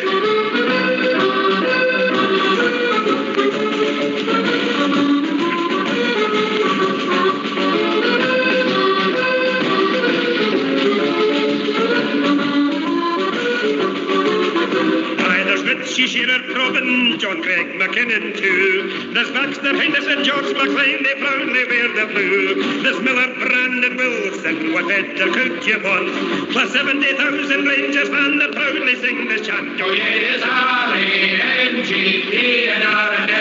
In case you didn't catch it, friend, I set your mind at rest. Oh yes, R-A-N-G-E-N-R-N-S. They're the boys in blue, the Vibrants, I the Scotland's very best. They're the boys in blue, the Vibrants, I the Scotland's very best.